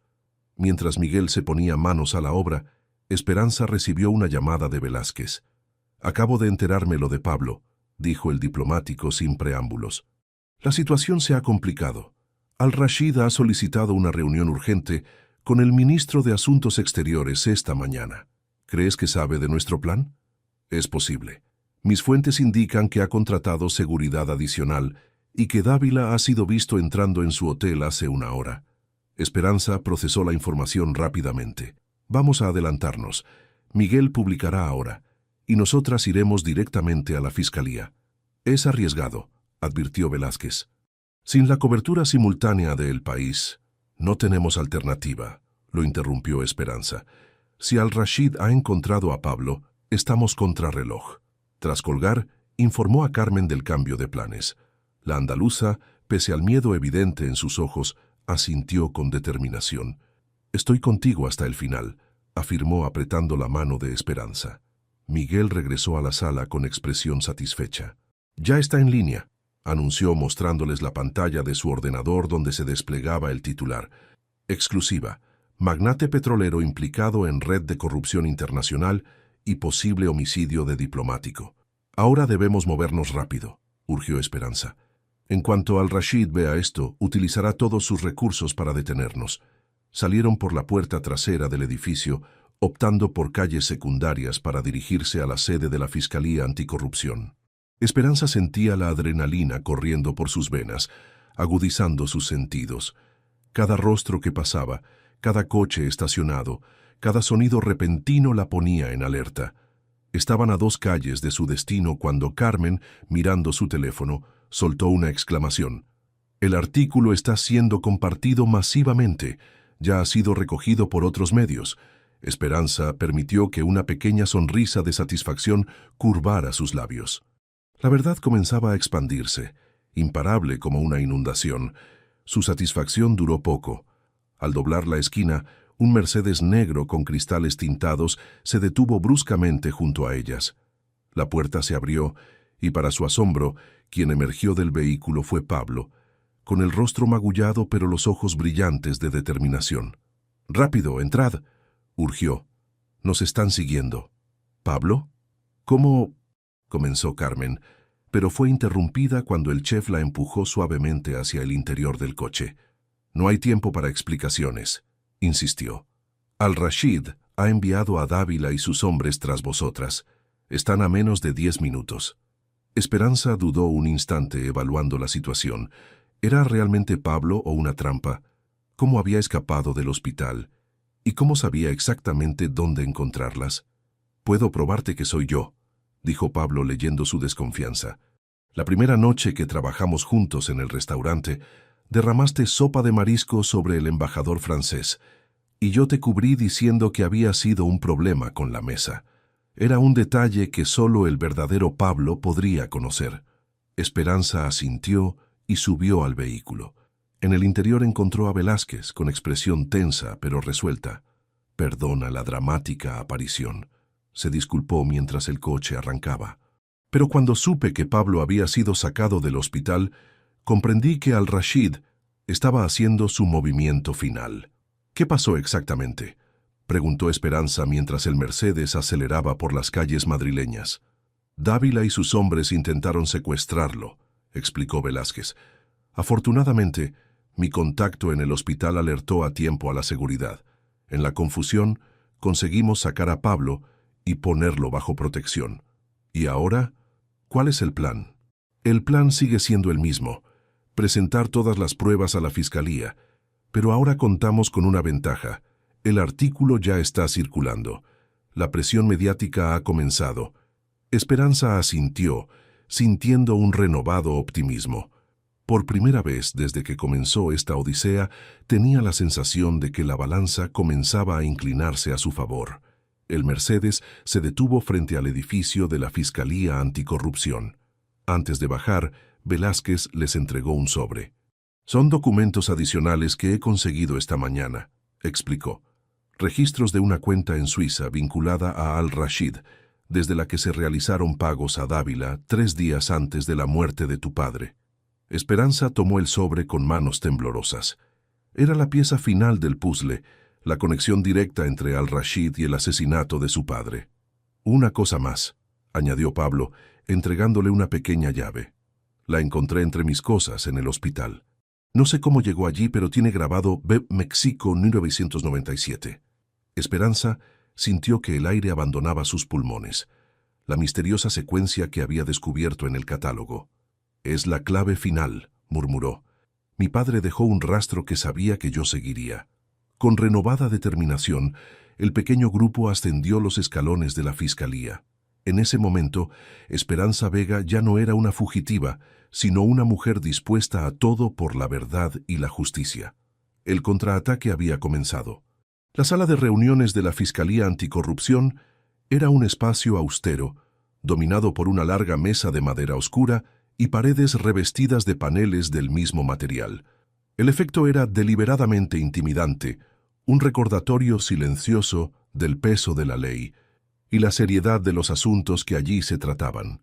En un extremo de la mesa se sentaba la fiscal jefe, Elena Domínguez, una mujer de mediana edad con cabello cano cortado en un estilo práctico y ojos penetrantes que parecían capaces de detectar mentiras a kilómetros de distancia. A su lado, 2 fiscales adjuntos tomaban notas mientras escuchaban la exposición de Esperanza. Durante la última hora, la hija del embajador Vega había desplegado metódicamente las pruebas recopiladas, los documentos codificados en el catálogo del museo, los registros de transferencias bancarias proporcionados por Velázquez, los testimonios de Pablo y Carmen sobre las admisiones de Al-Rashid durante la cena en el restaurante. «Esta llave», continuó Esperanza colocando sobre la mesa el pequeño objeto metálico que Pablo le había entregado, «corresponde a una caja de seguridad en el Banco Vizcaya, sucursal de México, abierta en 1997. Creemos que contiene documentos adicionales que mi padre depositó como seguro». La fiscal Domínguez examinó la llave con expresión impasible. «Todo esto es ciertamente intrigante, doctora Vega», dijo finalmente, «pero debo señalar que presenta varios problemas jurisdiccionales. Los supuestos delitos ocurrieron principalmente en México, y las acusaciones contra un ciudadano saudí con implicaciones directas en España la interrumpió Velázquez, que hasta entonces había permanecido en silencio. Las empresas españolas que aparecen en los documentos como vehículos para el lavado de dinero están bajo su jurisdicción fiscal, y el posible homicidio de un diplomático extranjero en suelo español definitivamente lo está. Domínguez asintió lentamente, reconociendo el argumento. Hay otro factor a considerar, añadió Esperanza. El artículo publicado esta mañana ya está generando reacciones internacionales. En las próximas horas, esto será noticia mundial. La pregunta es, ¿qué papel quiere jugar España en esta historia?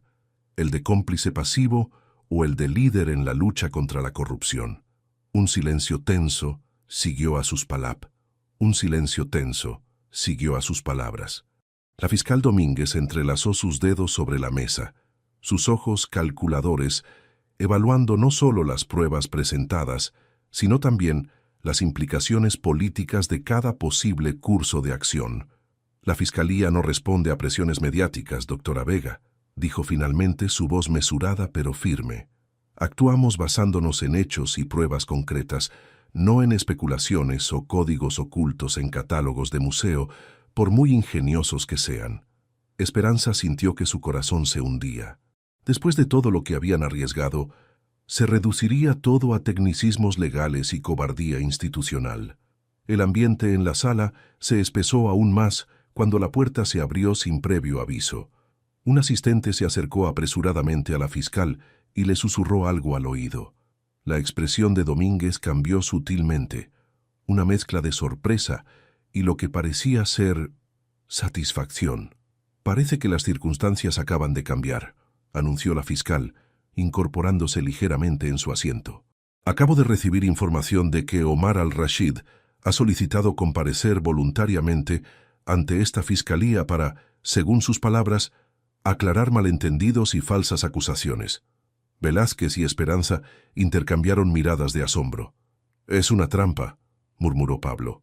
«Viene a controlar los daños. O quizás siente que el cerco se estrecha», sugirió Velázquez. «El artículo está generando una tormenta mediática. Sus socios españoles probablemente estén nerviosos, distanciándose». La fiscal Domínguez observaba este intercambio con interés clínico. Independientemente de sus motivaciones, su presencia nos da la oportunidad de confrontarlo directamente con estas evidencias, señaló. Si están ustedes dispuestos, me gustaría que permanecieran aquí para ese encuentro. Antes de que pudieran responder, el teléfono de Carmen vibró. Su rostro palideció mientras leía el mensaje. «Es de Matilde», susurró, con voz quebrada por la emoción. «Está bien». La policía local la encontró esta mañana, con una herida superficial en el brazo, pero consiguió ahuyentar a los intrusos. Un pequeño rayo de esperanza iluminó el rostro de Esperanza. Al menos esa parte de su conciencia podía descansar tranquila. Al-Rashid llegará en aproximadamente una hora, continuó la fiscal. Sugiero que usemos ese tiempo para preparar la estrategia de interrogatorio. Los siguientes 60 minutos transcurrieron en una actividad frenética. Mientras los fiscales repasaban los documentos y preparaban sus preguntas, Esperanza recibió una llamada inesperada. «¿Sí?», respondió con cautela al número desconocido. «Doctora Vega, soy Enrique Dávila». Esperanza congeló su respiración. La voz del hombre que posiblemente había ejecutado la neutralización de su padre sonaba sorprendentemente tranquila, casi cordial. «¿Qué quiere?», preguntó ella, haciendo un gesto a Velázquez para que se acercara y pudiera escuchar. «Ofrecerle un trato. Al-Rashid está dispuesto a retirar todas las acusaciones contra usted y su familia a cambio de su silencio. Una generosa compensación económica estaría incluida, por supuesto». La rabia ardió en el pecho de Esperanza, pero mantuvo su voz controlada. «¿Y si me niego?». Una pausa calculada precedió la respuesta. «Entonces, me temo que ciertos documentos comprometedores sobre actividades de su padre aparecerán, documentos que arruinarán definitivamente su memoria». «Documentos falsos, supongo», replicó Esperanza. «Eso sería imposible de probar». La voz de Dávila adquirió un tono casi burlón. «Como usted misma ha demostrado, doctora, la percepción pública es más importante que la verdad objetiva». Esperanza miró a Velázquez, cuya expresión reflejaba la misma indignación que ella sentía. «Dígale a Al-Rashid que lo veré en la fiscalía», respondió finalmente. «Mi respuesta a su oferta estará allí». Tras colgar, Esperanza se apoyó contra la pared, repentinamente agotada. La tensión acumulada durante días parecía haber encontrado su punto de ruptura. «Están desesperados», observó Velázquez, colocando una mano reconfortante en su hombro. «No harían una oferta así si no se sintieran acorralados». Esperanza asintió, pero una nueva preocupación nublaba su mente. «¿Y si realmente tienen algo contra mi padre? Algo que yo desconozco». Velázquez negó con firmeza. «Es un farol. La táctica clásica. Si no pueden atacar las pruebas, atacan al mensajero. Tu padre era un hombre íntegro, Esperanza. No lo dudes ahora.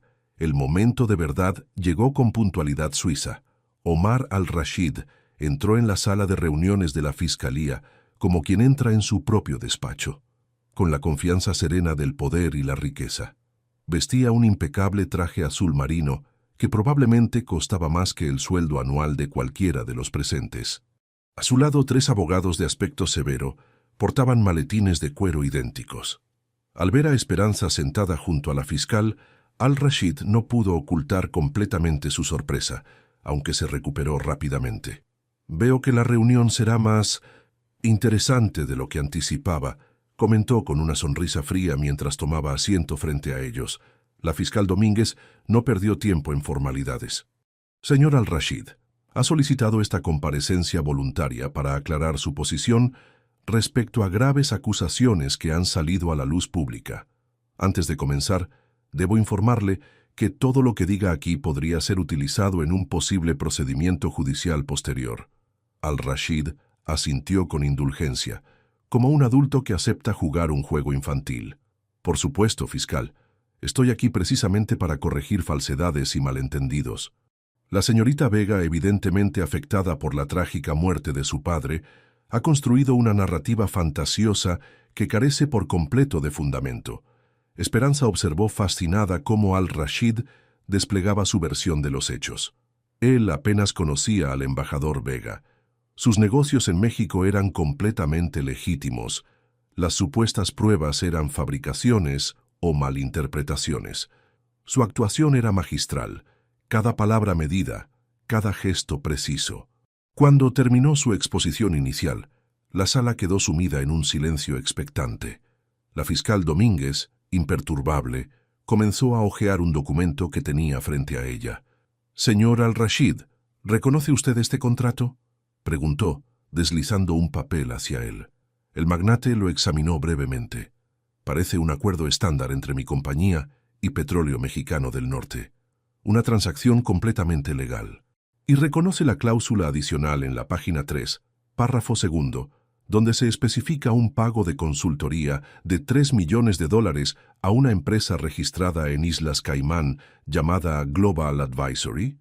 Al-Rashid frunció levemente el ceño. «Son términos estándar en acuerdos internacionales. Los servicios de consultoría son habituales». La fiscal continuó, implacable. «¿Sabía usted que Global Advisory es una empresa fantasma que pertenece al exministro de Energía mexicano, quien casualmente aprobó sus concesiones petroleras en tiempo récord?» Por primera vez, un atisbo de inquietud atravesó el rostro de Al-Rashid. Uno de sus abogados se inclinó para susurrarle algo al oído. «No estoy al tanto de todos los detalles corporativos de nuestros colaboradores», respondió finalmente. «Mi equipo legal maneja esos aspectos». La fiscal Domínguez asintió, como si la respuesta confirmara algo que ya sabía. «¿Y qué me dice de sus comunicaciones con Enrique Dávila? Tenemos registros de llamadas entre ustedes 3, días antes de la muerte del embajador Vega». Al-Rashid mantuvo la compostura, pero Esperanza, observando atentamente, notó cómo sus nudillos se blanqueaban ligeramente al apretar los reposabrazos de la silla. «El señor Dávila es un consultor de seguridad que ocasionalmente trabaja para mis empresas. Nada inusual en ello. ¿Puede explicar entonces por qué se realizó un pago de 500.000 euros desde su cuenta personal en Suiza a la cuenta de Dávila al día siguiente de esa llamada?», continuó la fiscal, colocando el extracto bancario sobre la mesa. «Un pago que, curiosamente, fue retirado en efectivo inmediatamente. La sala pareció contraerse. El aire se volvió denso, casi irrespirable. Los abogados de Al-Rashid se movían incómodos en sus asientos, intercambiando miradas preocupadas. Fue entonces cuando Esperanza decidió jugar su carta final. Con movimientos deliberados, extrajo del bolsillo el medallón de la Virgen de Guadalupe que siempre llevaba consigo. «Señor Al-Rashid», dijo su voz clara y firme, «¿reconoce este objeto?» El magnate la miró con desdén. ¿Por qué debería reconocer un barato souvenir religioso? Esperanza giró el medallón y presionó un punto específico en su borde. Para asombro de todos, incluida la fiscal, la parte trasera se abrió revelando un compartimento oculto que contenía una minúscula tarjeta de memoria. «Porque mi padre lo llevaba consigo el día que murió», respondió Esperanza. «Y porque contiene la grabación de su última conversación con usted, donde discuten explícitamente el problema que representaban sus investigaciones y lo que se debía hacer al respecto». El rostro de Al-Rashid perdió todo color. Sus ojos, antes confiados y calculadores, ahora reflejaban algo que Esperanza nunca había visto en ellos. Miedo. «Esto es absurdo», balbuceó, pero su voz había perdido toda convicción. «Una fabricación evidente». La fiscal Domínguez extendió la mano hacia el medallón.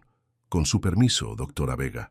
Esperanza entregó el objeto, sintiendo que con él transfería también el peso que había cargado durante tanto tiempo.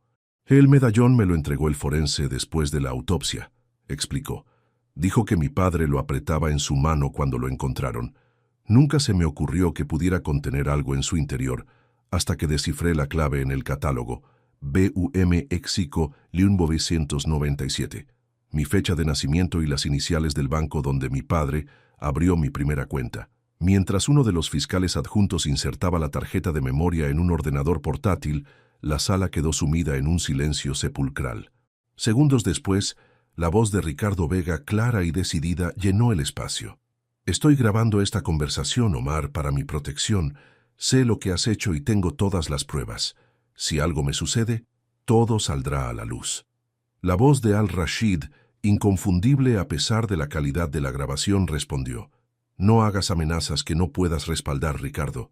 Sería una lástima que tu brillante hija viera destruida su carrera. O algo peor».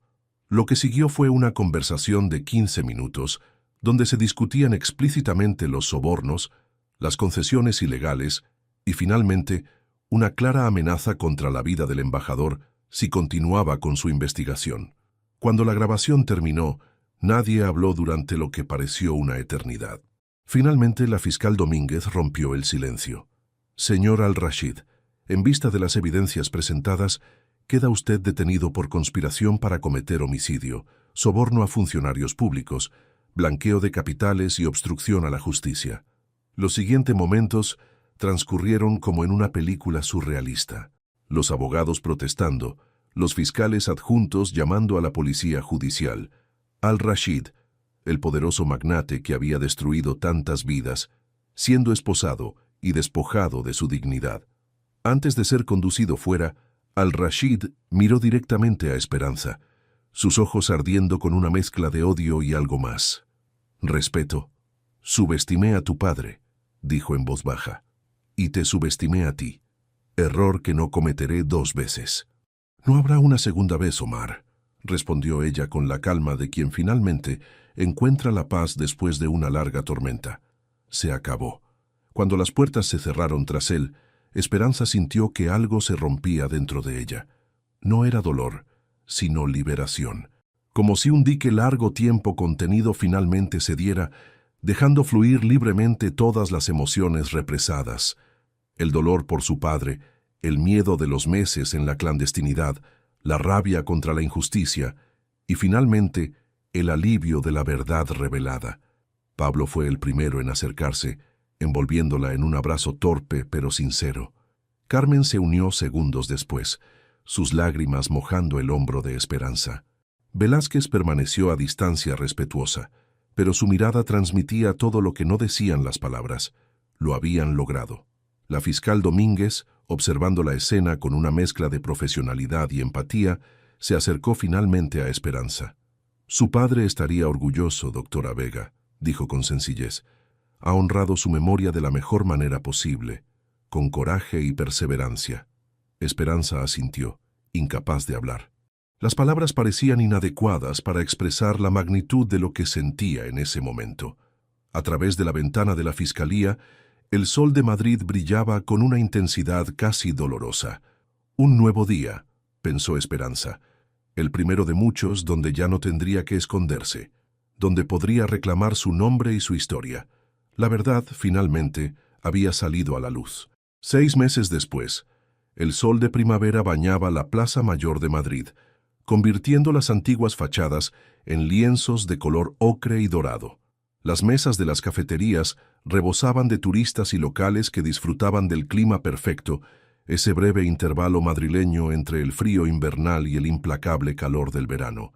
En una de esas mesas, ligeramente apartada del bullicio principal, Esperanza Vega disfrutaba de un café con leche mientras hojeaba distraídamente El País. Su cabello, ahora más largo y con su color natural, enmarcaba un rostro que había recuperado cierta serenidad.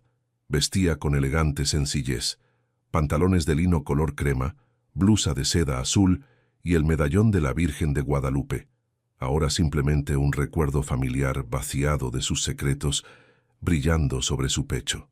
Disculpe la tardanza. La voz de Diego Velázquez interrumpió sus pensamientos mientras el diplomático tomaba asiento frente a ella. Las reuniones en el ministerio se alargan inexplicablemente cuando menos lo necesitas. Esperanza sonrió, cerrando el periódico. Justo estaba leyendo sobre tu ascenso, subsecretario de Estado. Impresionante. Velázquez hizo un gesto de falsa modestia.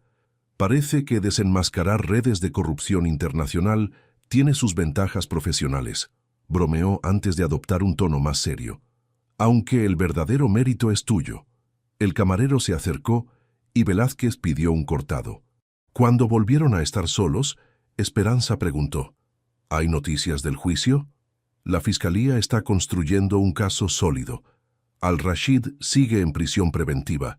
Sus abogados han agotado todas las posibilidades de fianza, respondió Velázquez. La cooperación internacional ha sido sorprendentemente eficaz. Incluso Arabia Saudita ha congelado parte de sus activos. ¿Y Dávila? Desaparecido, admitió Velázquez con frustración, pero la Interpol tiene una orden de búsqueda activa. Es cuestión de tiempo. Esperanza asintió, aceptando la realidad. La justicia rara vez era completa o perfecta, pero lo logrado ya excedía sus expectativas más optimistas de meses atrás. ¿Has tomado una decisión sobre la oferta de la ONU?, preguntó Velázquez, cambiando de tema. Esperanza giró la taza de café entre sus manos, contemplando el remolino de leche que se formaba. Aún estoy considerándolo. Dirigir la nueva comisión anticorrupción sería un honor, pero hay algo que debo resolver primero. Velázquez la observó con curiosidad. Durante los meses posteriores a la detención de Al-Rashid, había visto a Esperanza transformarse.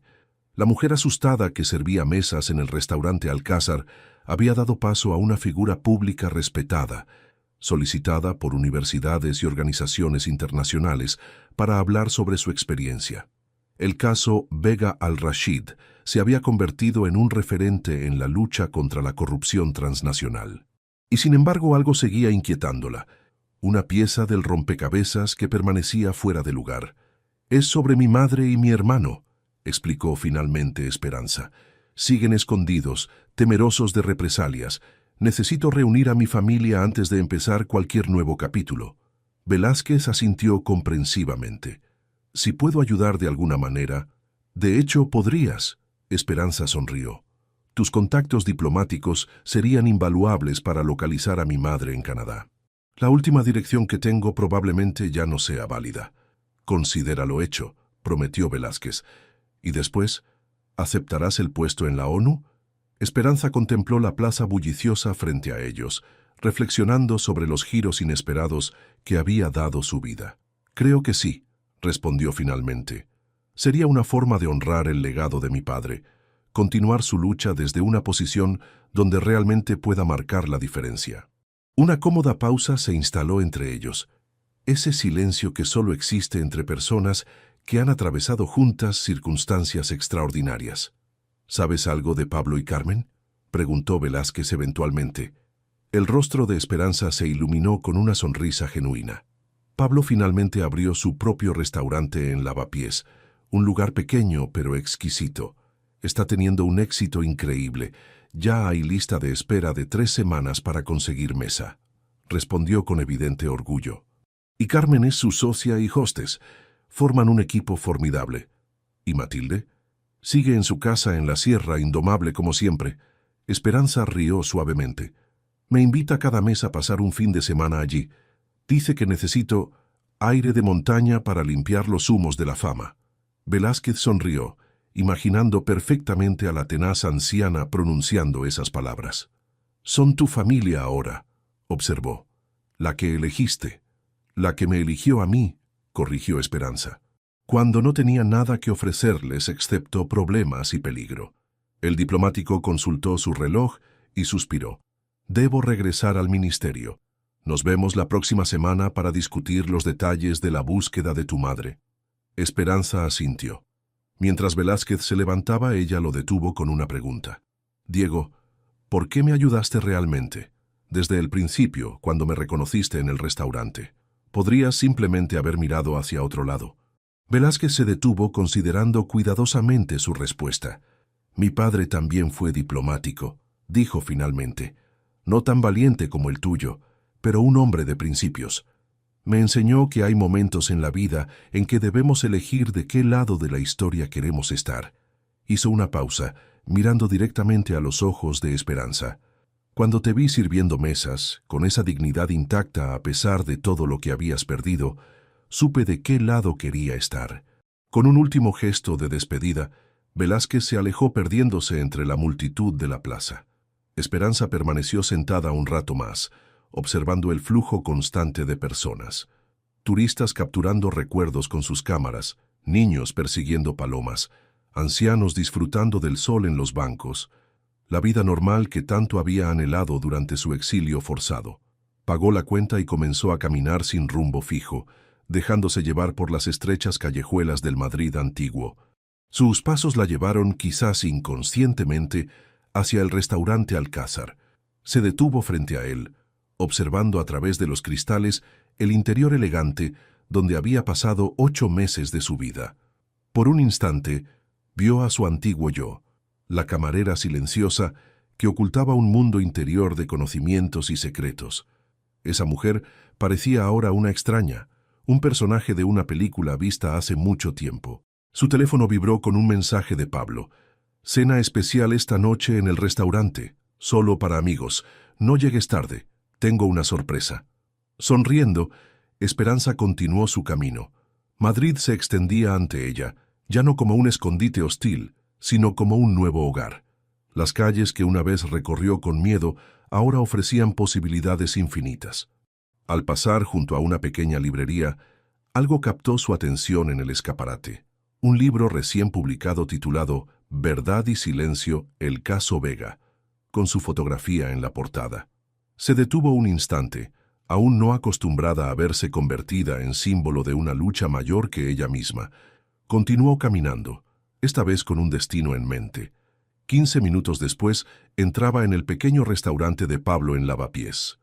A diferencia del Alcázar, este era un espacio cálido y acogedor, con paredes de ladrillo visto y mesas de madera recuperada. El lugar estaba vacío excepto por Carmen, que acomodaba flores frescas en los jarrones, y Pablo, visible a través de la puerta abierta de la cocina. «Llegaste temprano», exclamó Carmen, apresurándose a abrazarla. Estaba cerca, y la curiosidad pudo más, confesó Esperanza. ¿Cuál es esa sorpresa que Pablo mencionó? Carmen puso un dedo sobre sus labios. No puedo decir nada. Me mataría, guiñó un ojo. Pero te puedo adelantar que está preparando un menú especial basado en fusión mexicano-española. Ha estado investigando recetas tradicionales de Guadalajara durante semanas. El gesto conmovió a Esperanza profundamente. Era algo tan simple y sin embargo tan significativo.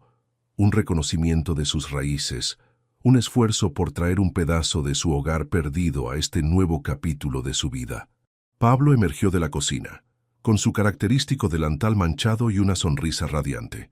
«La invitada de honor», exclamó, abrazándola efusivamente, dejando huellas de harina en su blusa que a ella no le importaron en absoluto. «Siéntate, siéntate. Tengo algo que mostrarte». Desapareció brevemente en la cocina y regresó con un sobre grande. «Llegó esta mañana», explicó entregándoselo con solemnidad. «Mi primo trabaja en una empresa que colabora con la embajada canadiense. Le pedí que hiciera algunas averiguaciones discretas». Con dedos temblorosos, Esperanza abrió el sobre. Dentro había una fotografía reciente y una dirección en Vancouver. La imagen mostraba a una mujer mayor, de cabello entrecano, pero con los mismos ojos vivaces que Esperanza recordaba. Su madre, Isabel Altamirano, de pie frente a una pequeña casa con jardín. Las lágrimas nublaron su visión mientras pasaba los dedos sobre la fotografía, trazando el contorno del rostro que no había visto en más de un año. «Ella está bien», dijo Pablo suavemente. «Vive bajo el nombre de Isabela Torres. Trabaja como profesora de antropología en una universidad local. Mi primo dice que parece tener una vida tranquila, aunque solitaria». «Pablo, esto es...» Esperanza no encontraba palabras adecuadas para expresar su gratitud. «Lo sé», respondió él apretando su mano. «Ahora puedes traerla de vuelta, completar el círculo». Carmen se unió a ellos, colocando algo más sobre la mesa. 3 billetes de avión a Vancouver. «Para dentro de 2 semanas», explicó. «Pensamos que quizás querrías que te acompañáramos. Ya sabes, apoyo moral y todo eso». Esperanza contempló a estas 2 personas que habían entrado en su vida de la manera más inesperada y se habían convertido en pilares fundamentales de su nueva existencia. No eran simplemente amigos o compañeros de trabajo. Eran la familia que había encontrado en medio de la tormenta. «No sé cómo agradeceros todo esto», dijo finalmente, su voz quebrada por la emoción. Pablo sonrió, esa sonrisa genuina que iluminaba todo su rostro. «Tú nos enseñaste algo importante, Esperanza. Nos mostraste que a veces la vida te arrebata todo lo que creías importante solo para revelarte lo que realmente importa».